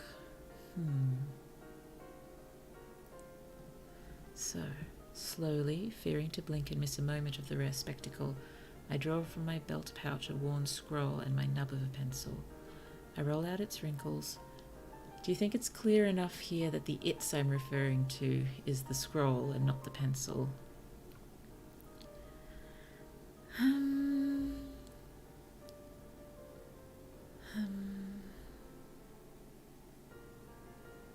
I know I can't really roll out a pencil, but it's still... It could cause a brief brain backflip if we're not careful, and I don't like causing anyone difficulty when they're reading. I try to aim for the opposite of that when I can. I draw from my belt pouch a worn scroll and my nub of a pencil. I roll out its wrinkles. Yeah, the "it's" sounds like it might be referring to the pencil. Oh, for the go back to it, you mentioned be blind to the sky beyond. Would that work? Forgive me if not. No, that's another good thought. That's another good thought. I'll throw it down there too. So...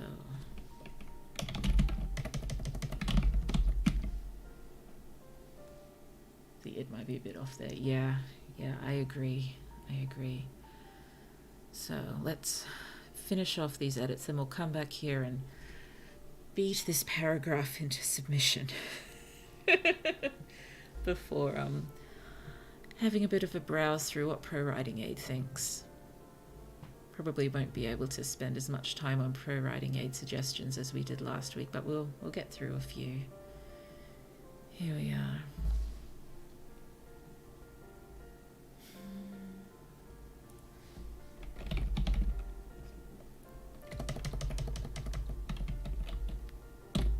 I roll out papery wrinkles. Do you think that works? To save me saying scroll again or the paper, which doesn't sound brilliant. Slowly, fearing to blink and miss a moment of the rare spectacle, I draw from my belt pouch a worn scroll and my nub of a pencil. I roll out papery wrinkles with care and squat, my thigh being the nearest serviceable writing surface. Parchment. Parchment could work. Sounds more rice for you.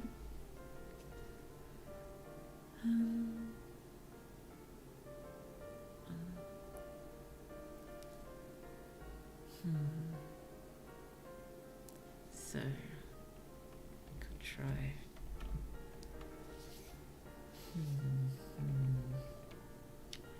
I suppose we're still, well, I mean, there's phoenixes. I don't exactly know what world.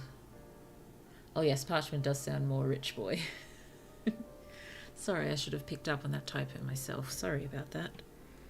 I shall try to be more mindful and, you know, try to make common sense work in my head.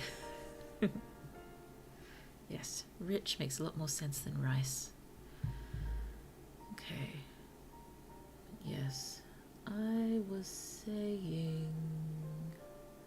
Yes, we don't know exactly what world we're in or what level of technology we have. We know there's at least film cameras, but that doesn't mean parchment wouldn't be used anymore.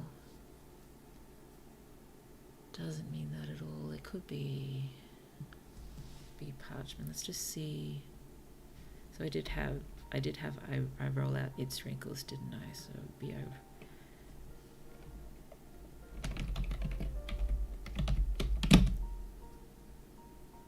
I roll out the parchment's wrinkles. So there's, I roll out the parchment's wrinkles with care, or I roll out papery wrinkles with care. Right, the parchment does sort of seem to suit this protagonist. I'm just worried maybe parchment's a bit, the word looks a little, just on the paper it's a bit long. I roll out the parchment's wrinkles with care. I roll out the parchment's wrinkles with care.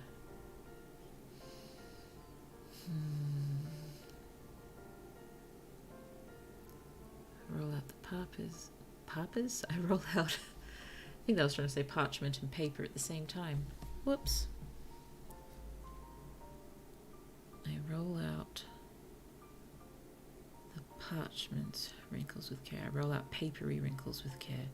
And I like how papery wrinkles sounds, but I worry people might associate those words too much with people's skin, maybe. That's fair. I just got hello, you know better what's going on. That may be debatable. Oh, I'm doing my best. Doing my best, and we'll keep doing our best.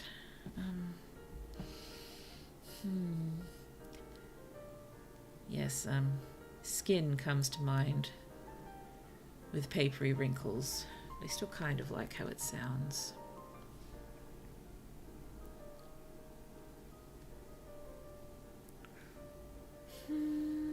I suppose we don't need to use scroll. We could use scrap of parchment here. A worn scrap of parchment. And then could keep out, roll out papery wrinkles, even though, you know, technically parchment's not paper, but we don't have to be too technical. Yeah, I think there's no reason to use scroll there. I think the scrap of parchment sort of, you know, helps emphasize, you know, we've been on the road for a long time. This is what this paper, this parchment has become. Scroll sounds very sort of tidy and official, and yeah, even though this protagonist here does seem, you know, high society and whatnot, this is not real business. This person is just doing this because they want to and they have the means. Okay, this could work. Slowly, fearing to blink and miss a moment of the rare spectacle, I draw from my belt pouch a worn scrap of parchment and my nub of a pencil. I roll out papery wrinkles with care and squat, my thigh being the nearest serviceable writing surface. Let's go with desk. The nearest serviceable writing desk. With reverence, I draw one final X. Bingo! Mystical bird bingo. Okay, let's get back to this. Okay. This paragraph will not defeat us. Okay. Will not defeat us. It will not defeat us. Let's just bring it down here and we'll type anew and see where we go. Okay. So we have blind to and heedless to as options and no care for. So let's just go asterisks.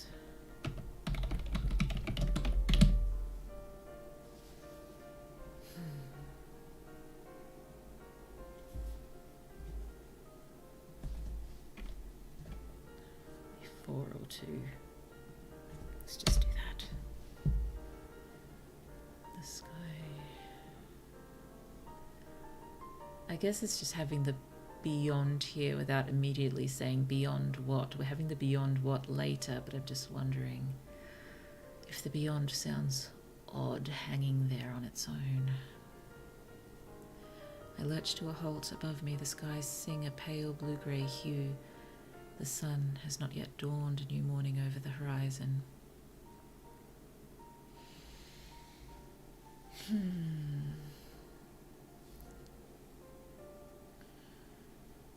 Well, maybe instead of saying the sky beyond as such, we could always sort of make it more, you know, blind to, heedless to, no care for the new morning or the horizon, and just sort of cut out the sky beyond and change just to, instead of mark it or mark its great expanse, mark the sky.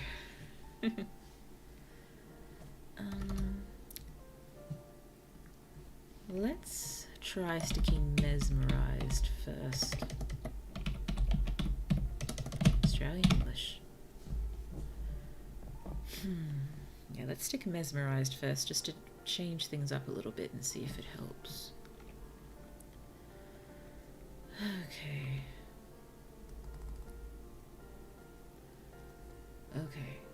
Mesmerized. My gaze falls over firing trails that mark the sky.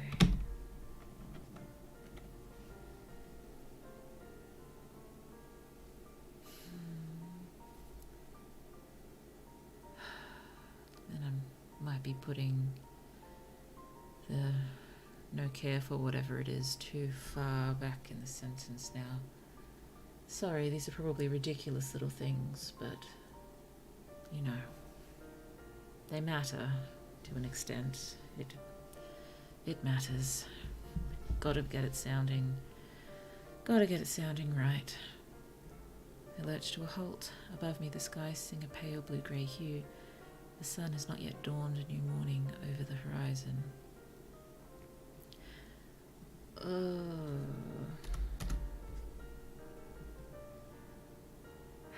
It's two paragraphs starting with I, but given there's a few sentences between them, it could be... This makes them sound a little insufferable, doesn't it? Which is kind of funny.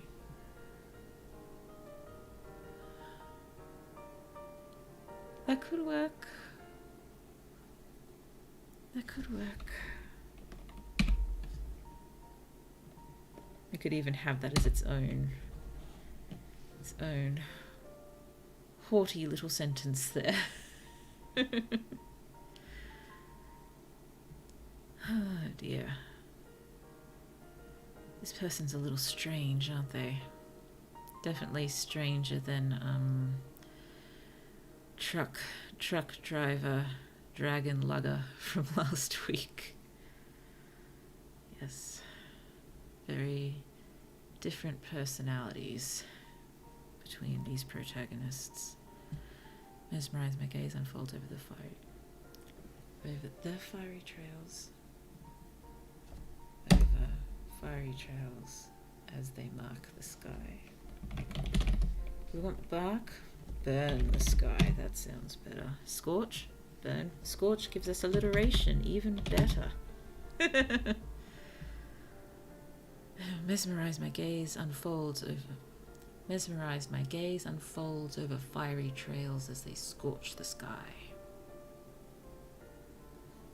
I just wonder if we need to swap things around here now that we've made these alterations.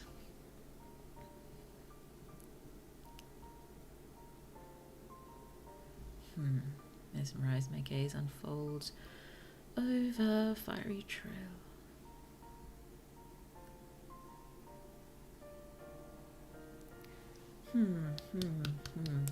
Possibly this should move down and this move up.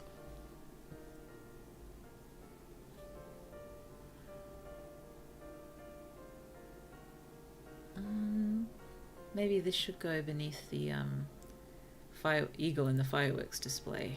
Should we shift these around a little bit? Let's shift it.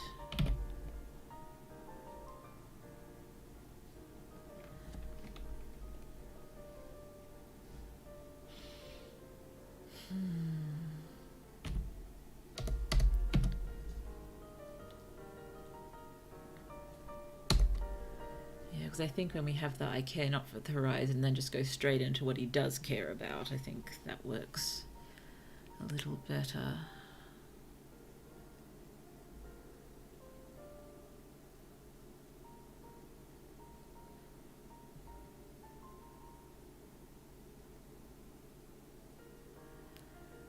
I want to keep mesmerized and just...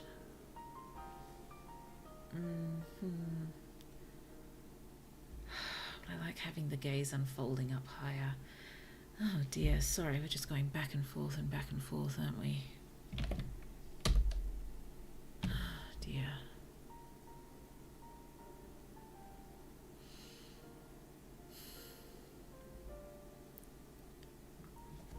Let's just throw this back here and then figure out how to make this work. Sorry this is taking so long. Goodness me. Yes, this is probably preparing you somewhat for what it's going to be like when I am writing from scratch, isn't it? It's going to be far worse than this.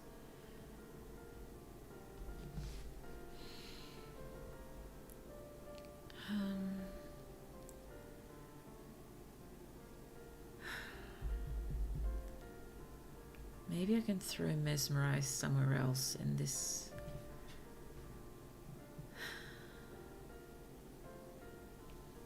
Let's just try this again without the mesmerized.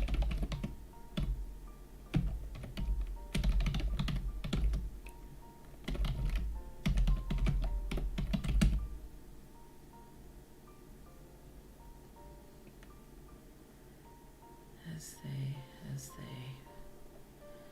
more glorious than any eagle mixed up in a fireworks display, my gaze unfolds over their fiery trails. Scorchy? Scorch. Oh no. Sorry. Hit the wrong button. My gaze unfolds over their fiery trails. as they scorch the skies doesn't sound quite right, does it?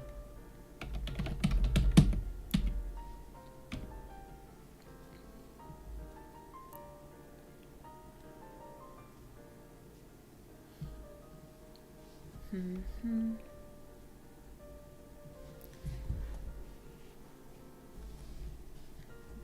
Maybe.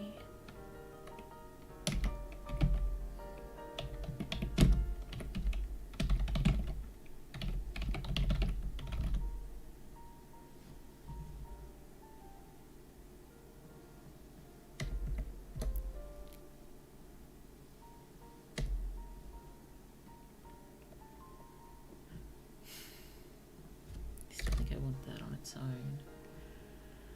I lurch to a halt. Above me, the skies sing a pale blue-grey hue. The sun has not yet dawned a new morning over the horizon. I care not for the horizon.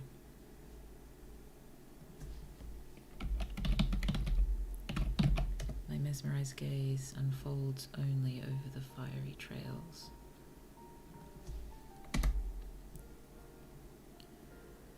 Oh dear.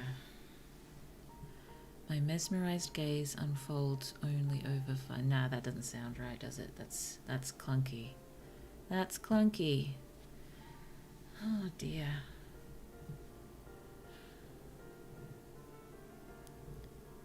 I mean, I like having gaze unfolds, but maybe it's just not the right place for it.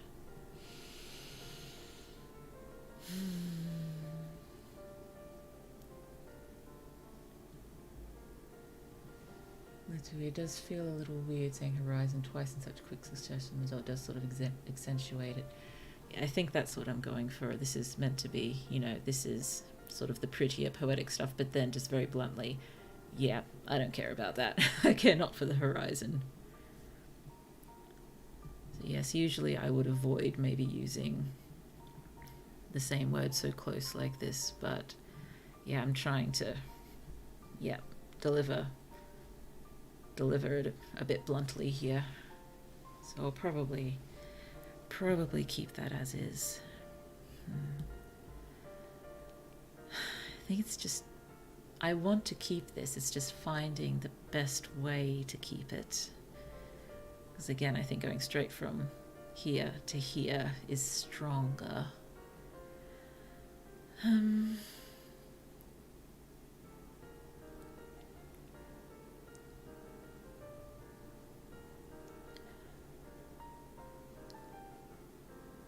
Maybe I could even throw this even further down here. Slowly fearing to blink and miss a moment of the rare spectacle.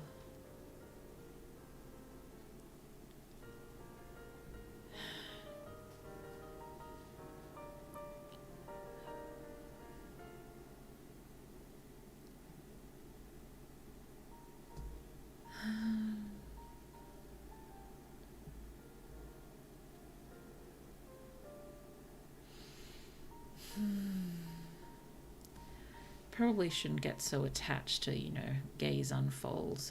I really like how it sounds, but it's probably just doesn't work well enough here. I hate having a word or phrase that I really want to use and not knowing how to make it fit. Oh yes, I am living that right now. I hope it's not frustrating you too much. I am probably plenty frustrated for all of us. I have a full section where I throw lines that I really like that just don't really work anymore into, with the hope that I'll browse them at one point and rediscover them, but I'm probably never going to. Yeah, it's probably better to stay simple down here. It's up here that we're getting all silly and poetic. Okay. So this is what we're trying to figure out.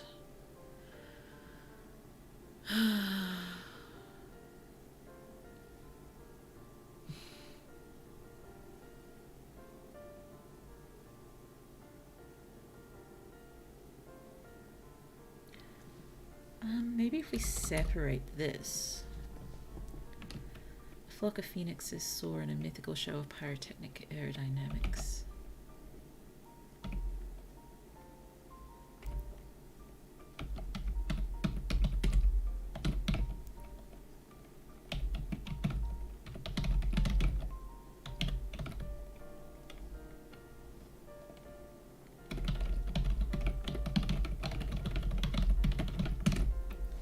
Excuse me just a second. Must cough.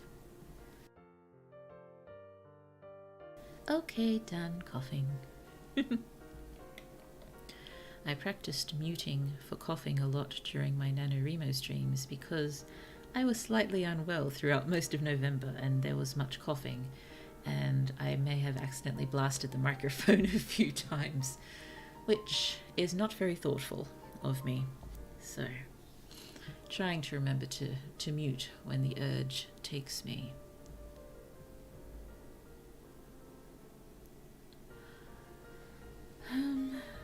That's a bit long.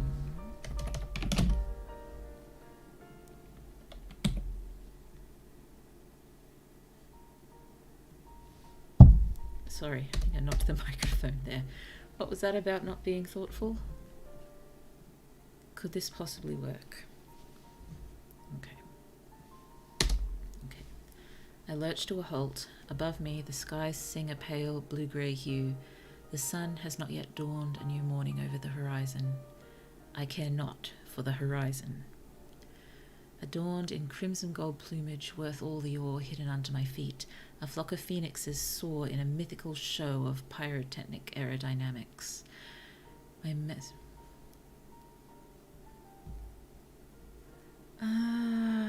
think I want mesmerized there. My gaze unfolds over their fiery trails.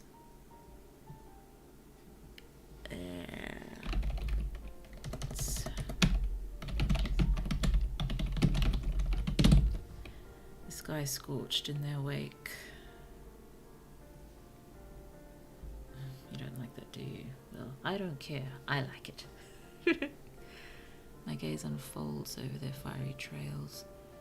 The sky scorched in their wake.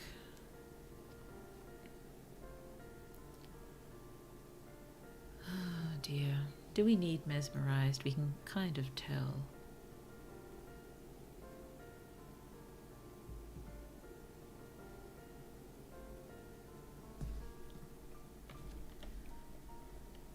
My gaze unfolds over their fiery trails.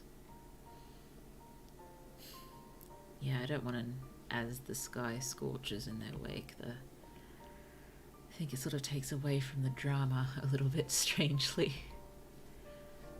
Oh dear. My gaze unfolds. The gaze unfolds over their fiery trails, the sky scorched in their wake. Using there a lot.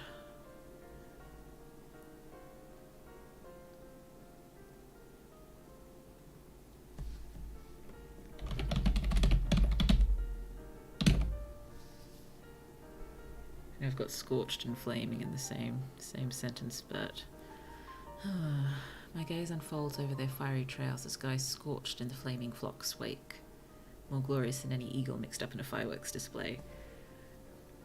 It's over the top, but I think it works for this character.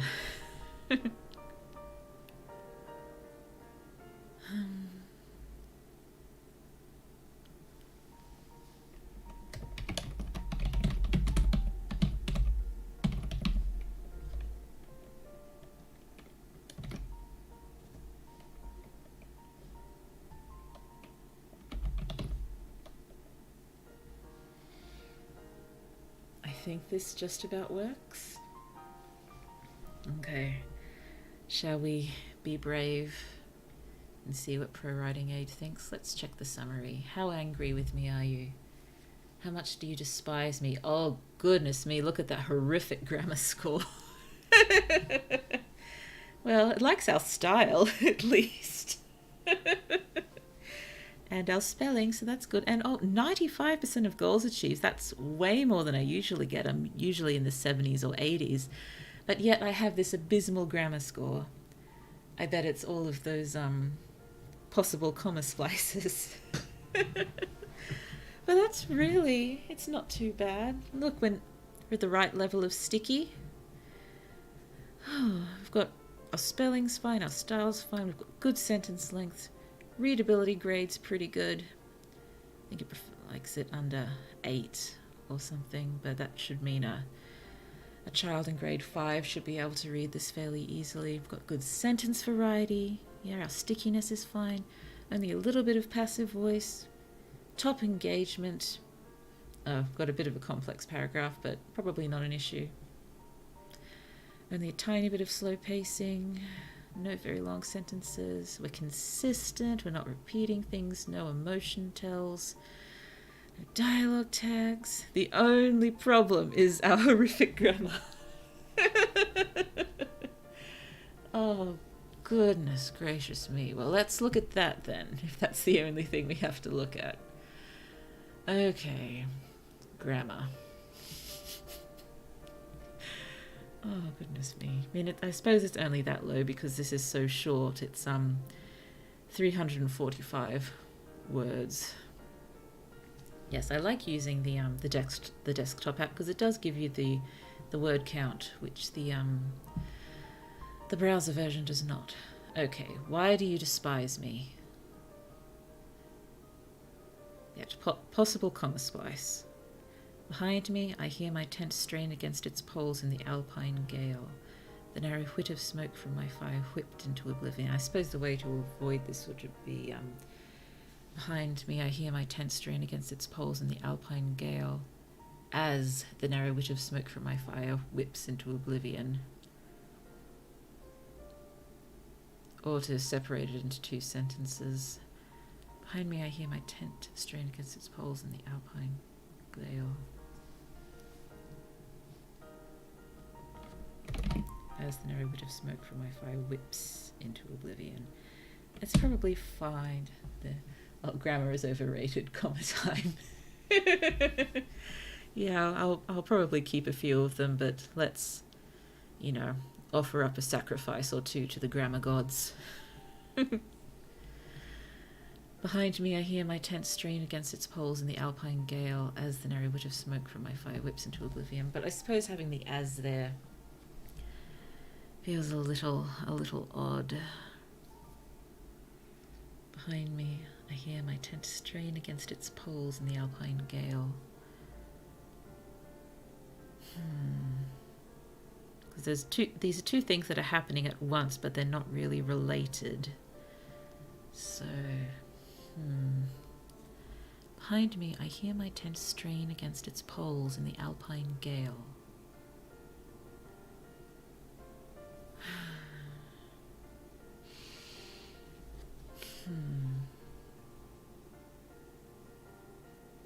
Behind me, I hear my tent strain against its poles in the alpine gale, as the narrow whit of smoke from my fire whips into oblivion. I suppose they're related in that the gale and the smoke being blown away in the gale. So I suppose it's all right. Behind me, I hear my tent strain against its poles in the alpine gale, as the narrow whit of smoke from my fire whips into oblivion. Should work. Should work. You don't like wit? It's not W-I-T wit, it's definitely W-H-I-T wit, so let's go ignore and see if it pays attention to me ignoring it.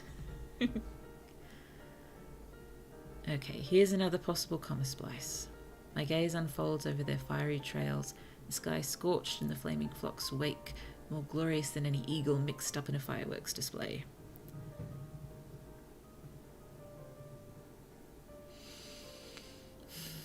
This is another, perhaps we could use as, but unsure. My gaze unfolds over their fiery trails as the sky scorches in the flaming flock's wake. I suppose that doesn't sound too bad.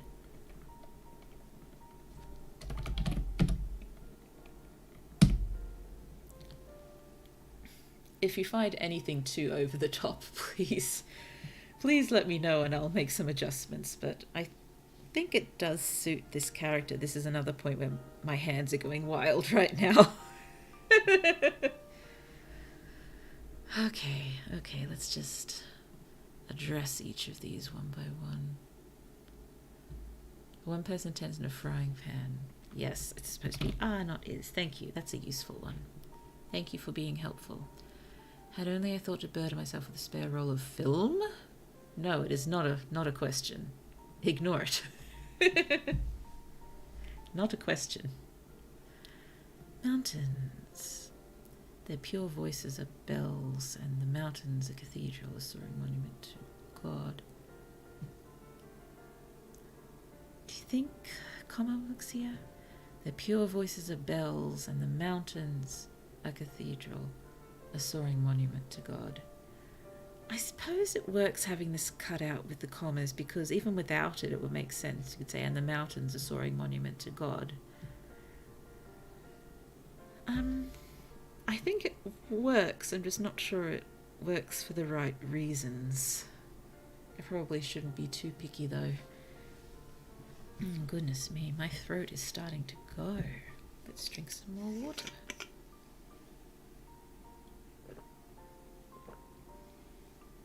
Oh dear. Dear. Sorry if I've been looking in a weird direction through most of this stream. So I have not been paying attention to my model at all, so hopefully it hasn't been too bad. I'm, still not wholly used to using my lovely model, but yeah, hopefully not too bad. I think I've just might have been very still throughout a lot of this stream. And it'd probably be nice if I just remembered to move around a little bit and watch my lovely feathers on my hat bounce a bit. Oh dear. Okay, so we've addressed those issues. Now, let's check the summary again. How much improvement? Oh my very goodness me, we have a perfect score! This never happens. Never. I don't think it's allowed. So, grammar score, 100%. Spelling score, 100%. Style score, 100%. 100% of goals achieved. Need to get used to an idle animation. Probably. Ooh, nice all green.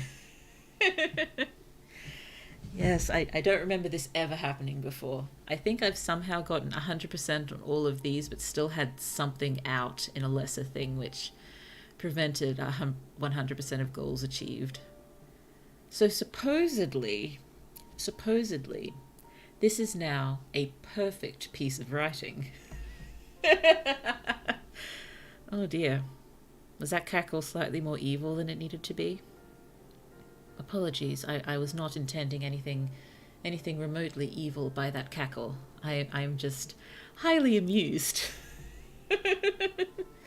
Highly amused. This is apparently a perfect piece of writing.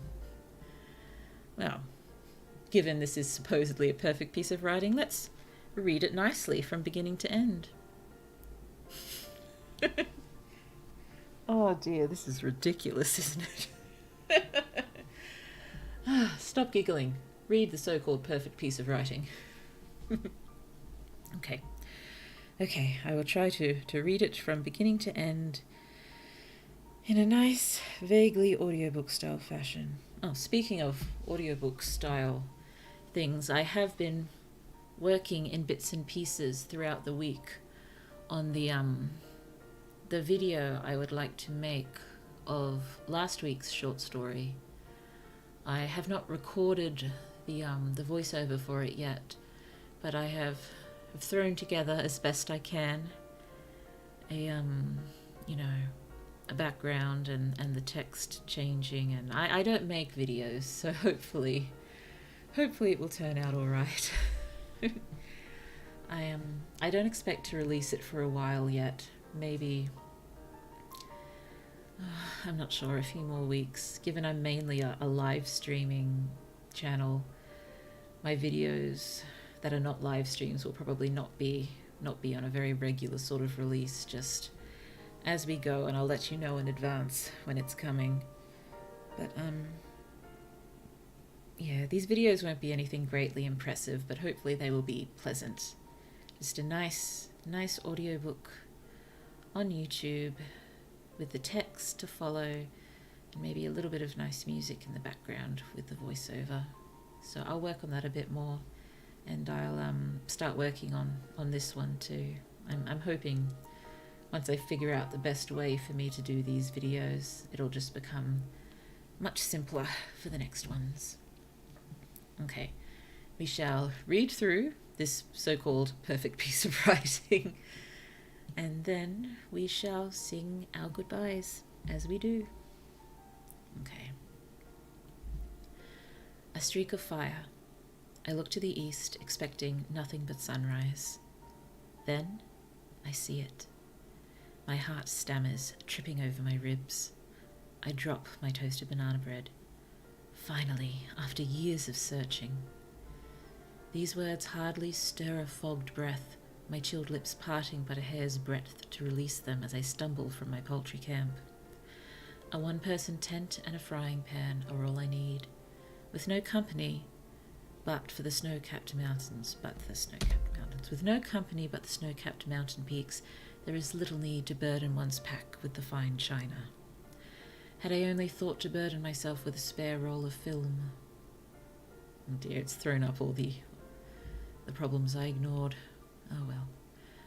I hurry to a higher altitude, my boots slipping and sliding over hidden icy dangers as the need for a better look strangles my soul, leaving me gasping. Though that could be attributed to the elevation. Behind me, I hear my tent strain against its poles in the alpine gale as the narrow whit of smoke from my fire whips into oblivion. I lurch to a halt. Above me, the skies sing a pale blue-grey hue. The sun has not yet dawned a new morning over the horizon. I care not for the horizon. Adorned in crimson gold plumage worth all the awe hidden under my feet, a flock of phoenixes soar in a mythical show of pyrotechnic aerodynamics. My gaze unfolds over their fiery trails as the sky scorches in the flaming flock's wake, more glorious than any eagle mixed up in a fireworks display. The birds' melodic cries peal bright and clear. I listen, mesmerized. Their pure voices are bells, and the mountains a cathedral, a soaring monument to God. Weary emotion wells in my eyes. Indeed, I have spent these past years well. Now, to business. Slowly, fearing to blink and miss a moment of the rare spectacle, I draw from my belt pouch a worn scrap of parchment and my nub of a pencil. I roll out papery wrinkles with care and squat, my thigh being the nearest serviceable writing desk. With reverence, I draw one final X. Bingo.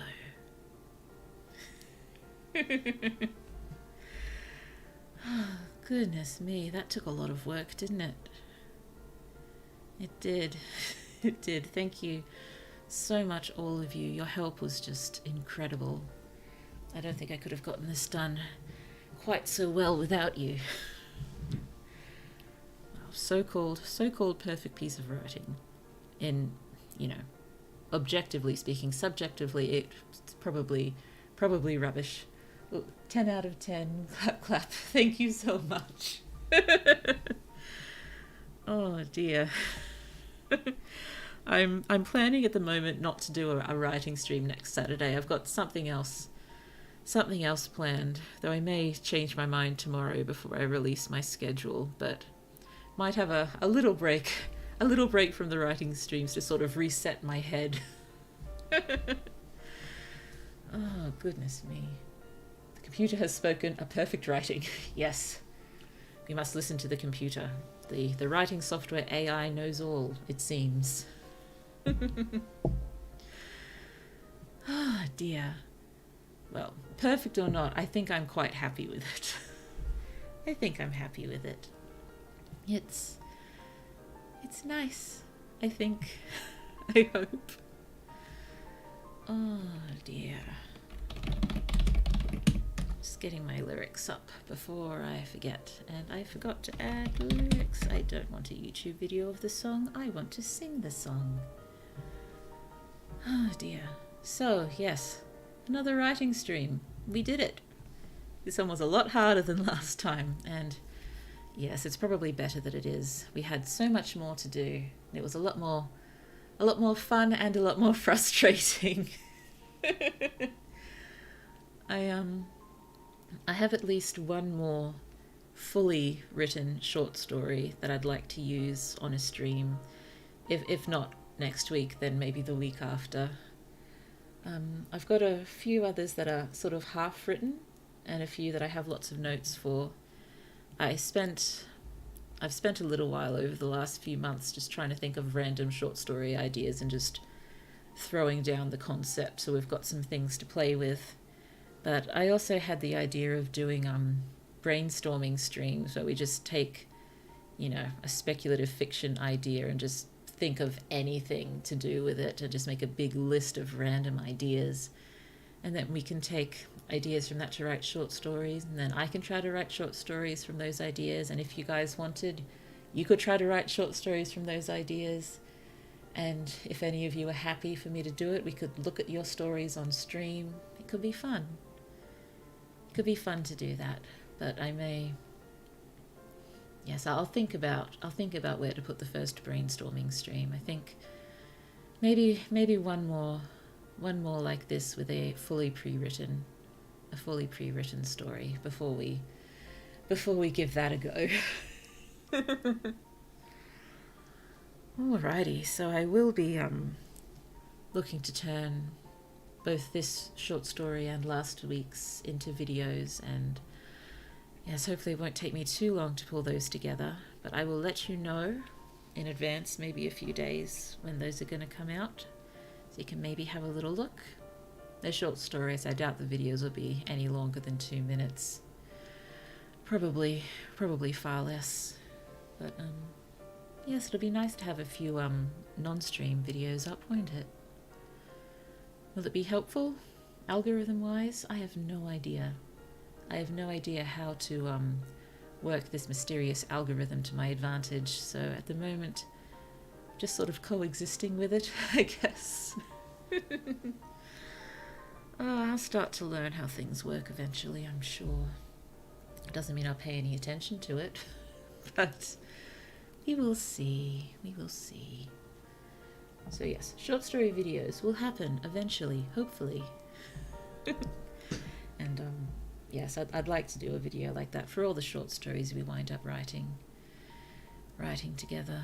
And I'll definitely pop them on Tumblr at about the same time I release the videos. I'm not yet sold on whether I'll be putting them on any site such as Wattpad or Inkit. Once I have my own website, I'll definitely pop them there, but I have not gotten my own website yet. I'm not on top of that. Not on top of that in the least. It is something I will get to. I don't think it's, I have a few other priorities right now, but we'll get to it. Appeasement of the algorithm changes frequently for the YouTube machine is a fickle beast. Indeed, spoken very well. So yes, there's, I think, better to just make what we love, make what's fun, and hopefully something will come of it eventually. And if it doesn't, we're here and we count, so it is important anyway. So yes, I'm hoping to tomorrow evening get my schedule out. Yeah, yes, Ebby, I do think so. I'm glad you do too. Okay, yes, aiming to get my schedule out for next week, sometime tomorrow. I'm going to swap what has been my Wednesday streams to Tuesday for now, just to sort of spread things out a bit more. And all that's probably going to change again in a couple of weeks, but I think spreading it out a little more might be nice. So I hope Tuesdays are okay for those who are interested. So we should be able to finish up unpacking next week. I don't think there could be very much more than the house we're currently working on. The War of the Worlds might take a little longer to wrap up. I think I estimated last stream that it could possibly take six streams to get the whole thing read, which is a lot, and I'm so sorry if it's not everyone's cup of tea right now. I'm enjoying reading it, but I'm thinking full novels maybe isn't the best idea. We'll finish up War of the Worlds, and then we'll rethink reading streams. We'll figure out how to make them work. And yes, after the War of the Worlds stream, I am planning on trying something a bit new and silly for next Saturday. A bit new and silly, but hopefully fun. I hope you'll enjoy it.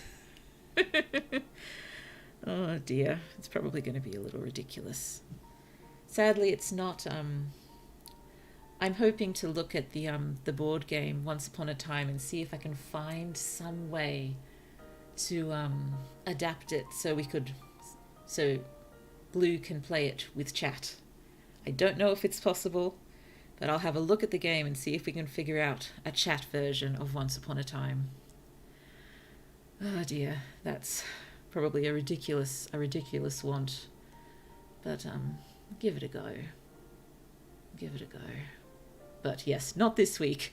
That's probably a bit much for this week. Okay, so finished up the story. I've blabbered on a little bit about the schedule for next week. I think we are just about done. How long have we been going? That's about 2.5 hours. It's not too bad, really. I think some writing streams may wind up reaching 3 hours or more, which probably is not ideal for anyone involved. But, you know, you just got to get the writing done sometimes. If anything ever stretches too far, I'll probably call it and we can attack it again the next stream that we write. That'll probably happen quite a bit when we're writing from scratch. But while we're still using pre-written ones, I think it's highly likely we'll get done in just the one stream, which is definitely for the best. So, yes, we did it. We have written a so-called objectively 100% story. Oh dear. So yes, thank you. Thank you so much for coming. It has been a lot of fun. It has been a lot of fun. Blue has enjoyed this very much. I hope you have too. And thank you so much again for your input, your comments and your suggestions. Everyone who has subscribed and liked this video, thank you so much. It does make this library glow a little bit. Because this library is still very small, and so I'm glad that what we're doing here is reaching you and you are getting something out of it, whether it's some comfort or some company, some sort of enjoyment. Whatever you're getting, I hope you're getting something. I hope you don't stick around unless you're getting something. Blue doesn't want to be talking and people not enjoying it. Thank you for streaming as always. This is very much enjoyed. Thank you. Thank you. I do enjoy all of your company very much too. I'm glad I started streaming. It was a very long road to finally start, but I'm glad it happened. I am. And, well, you know, now that I've tied up my entire writing career with it, hopefully it'll go on for quite a long time. I'm just here for the free cookies. Well, yeah, there's that too. Oh dear. Delicious cookies. Delicious cookies. I have no cookies in this house. I think I've got the tail end of a rainbow cake, but I'm not sure it's would be advised to eat it now. I think it is a little out of date. Slightly sad. I should not eat the rainbow cake. Blue. Blue. Blue. Do not eat the rainbow cake. Oh dear. Yes, so 2.5 hours. Not bad for a so-called perfect story. Sorry I keep saying that, I just find it incredibly funny still. What, there's free cookies? Apparently, yes, free cookies. You'd think, given it's my stream, I would know about it, but no, thank you for letting me know. Free cookies! Oh dear. Sorry, I think I'm tired. Oh dear. We should probably finish up and let a few people get to bed, let a few people start their days, let a few people keep trundling on with theirs. Oh dear. Why are there so many time zones? It does make life difficult occasionally now that the world is so very global, doesn't it? Oh well, it wouldn't make sense if everywhere was the same time. Ooh, Sine's online house. Wait, you can write on stream. Aren't people going to steal your ideas? Well, when I'm doing short stories like this, I've decided I don't mind so much. When they're short stories, I don't mind so much. I do the majority of my novel writing by myself. I probably won't write those in front of people because it's also I get a lot more self-conscious about my novels because I've been working on them for so long and they're so precious to me.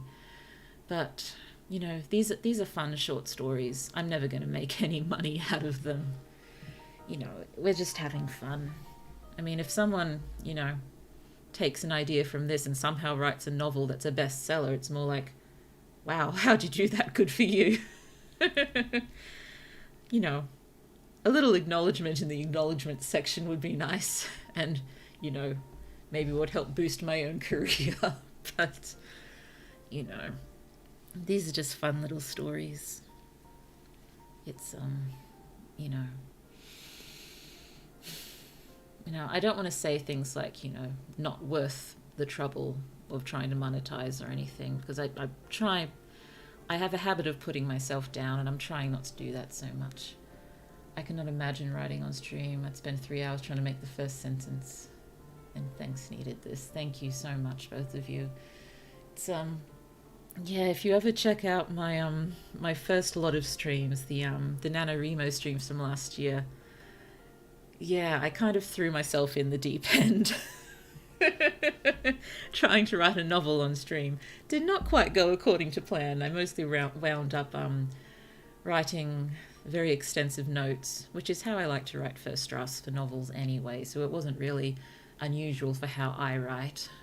But yeah, I do like the story that I was coming up with for that one, but it's on the back burner. It has to wait its turn. I've had a lot more stories clamoring to be written for much longer, so that one will have to wait. But if you're interested, you can go back and have a look at that mess.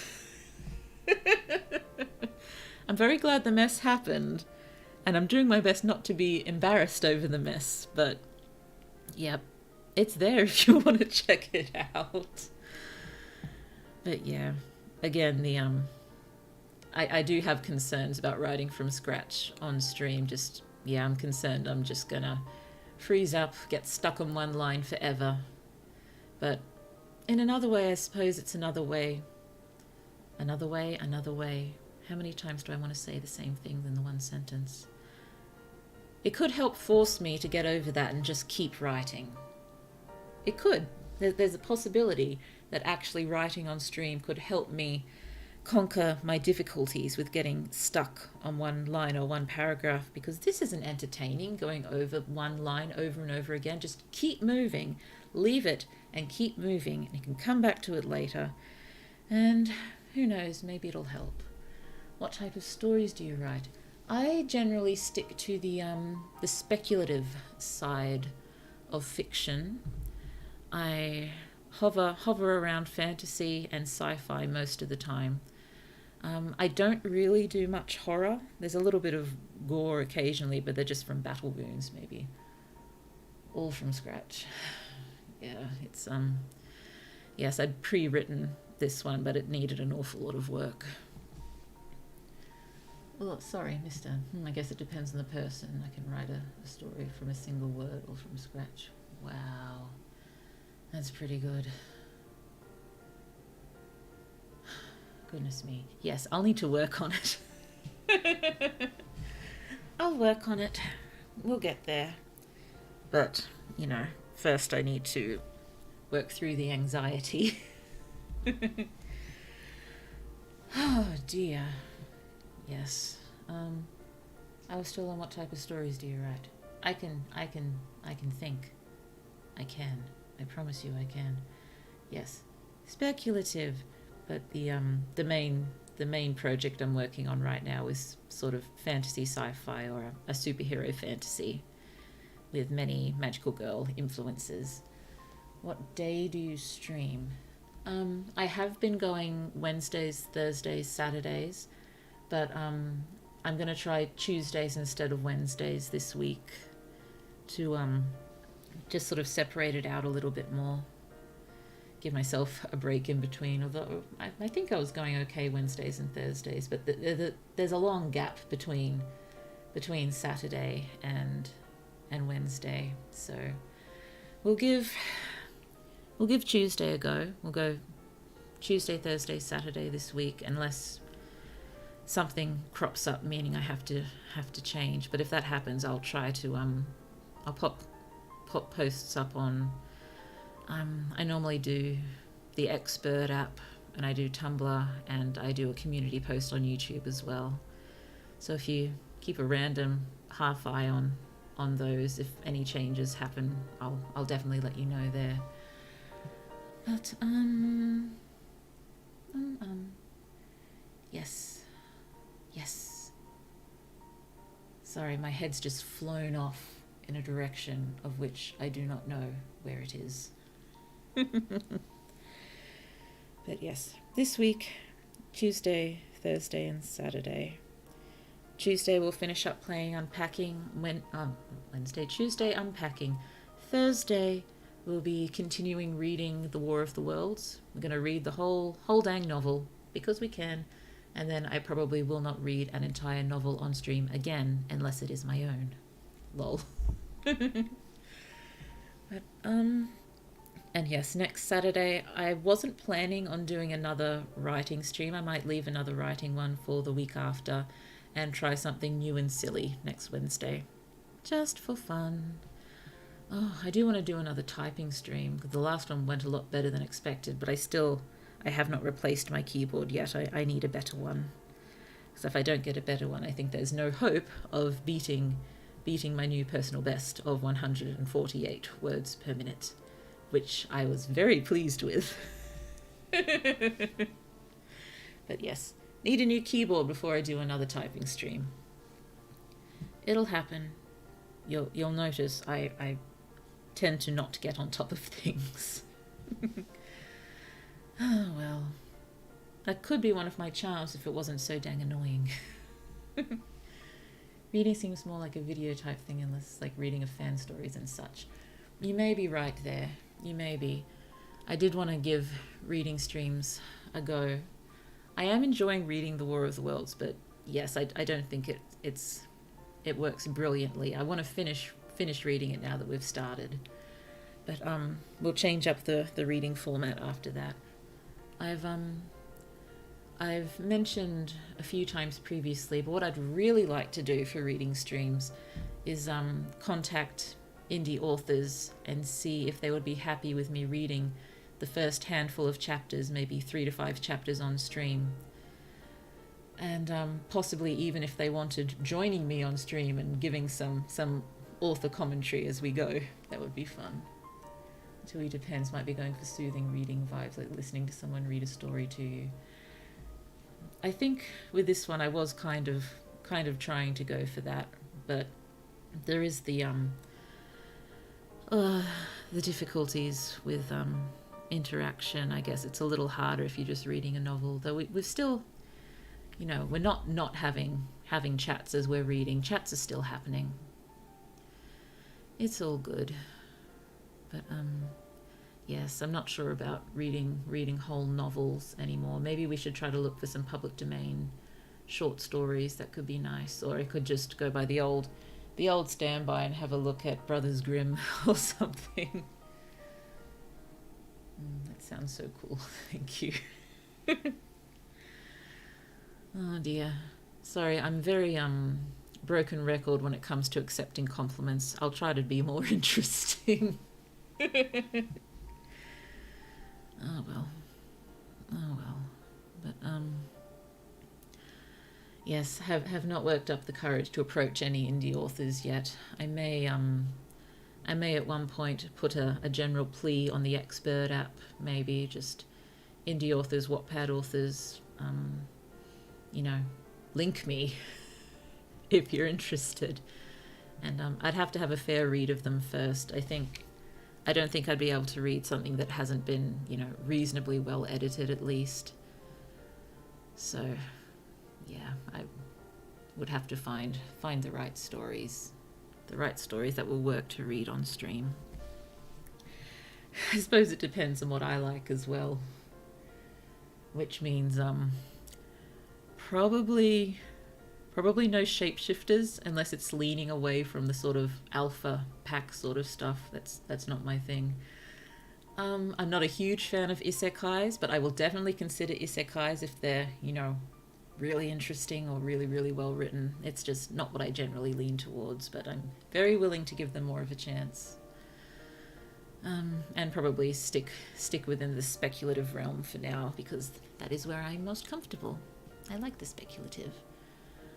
I'll definitely even consider horror, so long as it's not stuff that would, make people throw up or anything.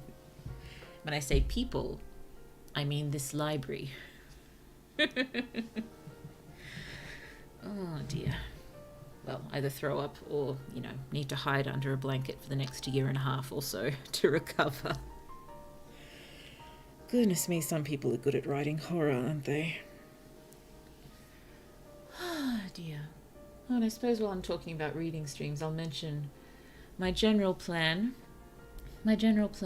with my novel, the first novel in this series, once I release them, will be, release a chapter at a time on my website. And I'd like to also release, at the same time, a YouTube audiobook style video with, the voiceover of the story plus the text on the screen, and release them both at the same time. And then,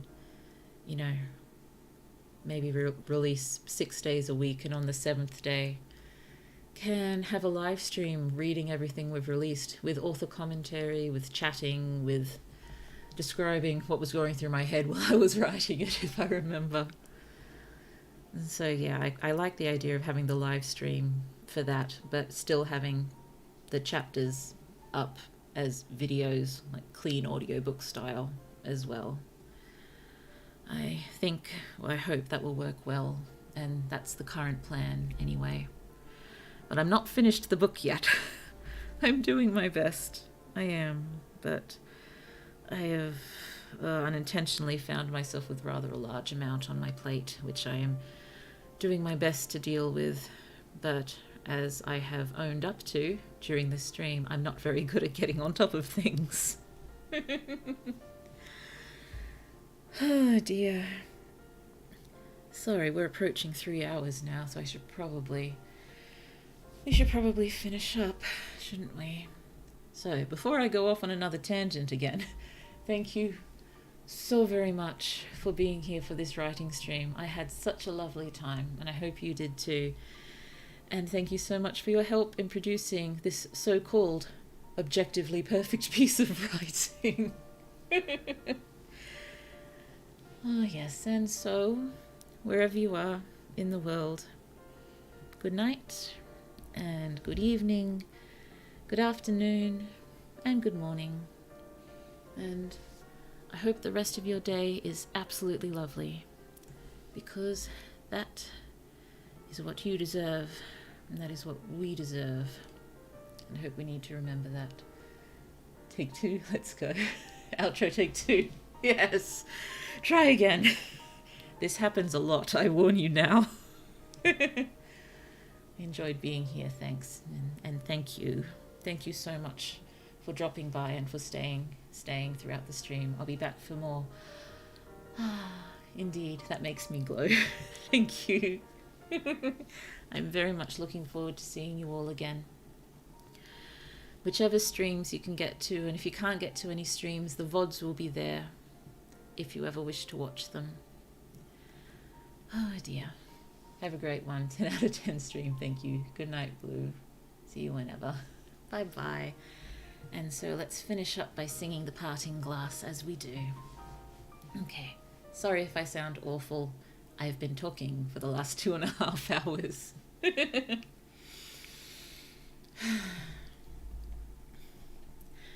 Of all the money that e'er I had, I have spent it in good company. Oh, and all the harm I've ever done, alas, it was to none but me. And all I've done for want of wit, to memory now I can't recall. So fill to me the parting glass. Good night, and joy be to you all. Oh dear. Until next time. Bye-bye.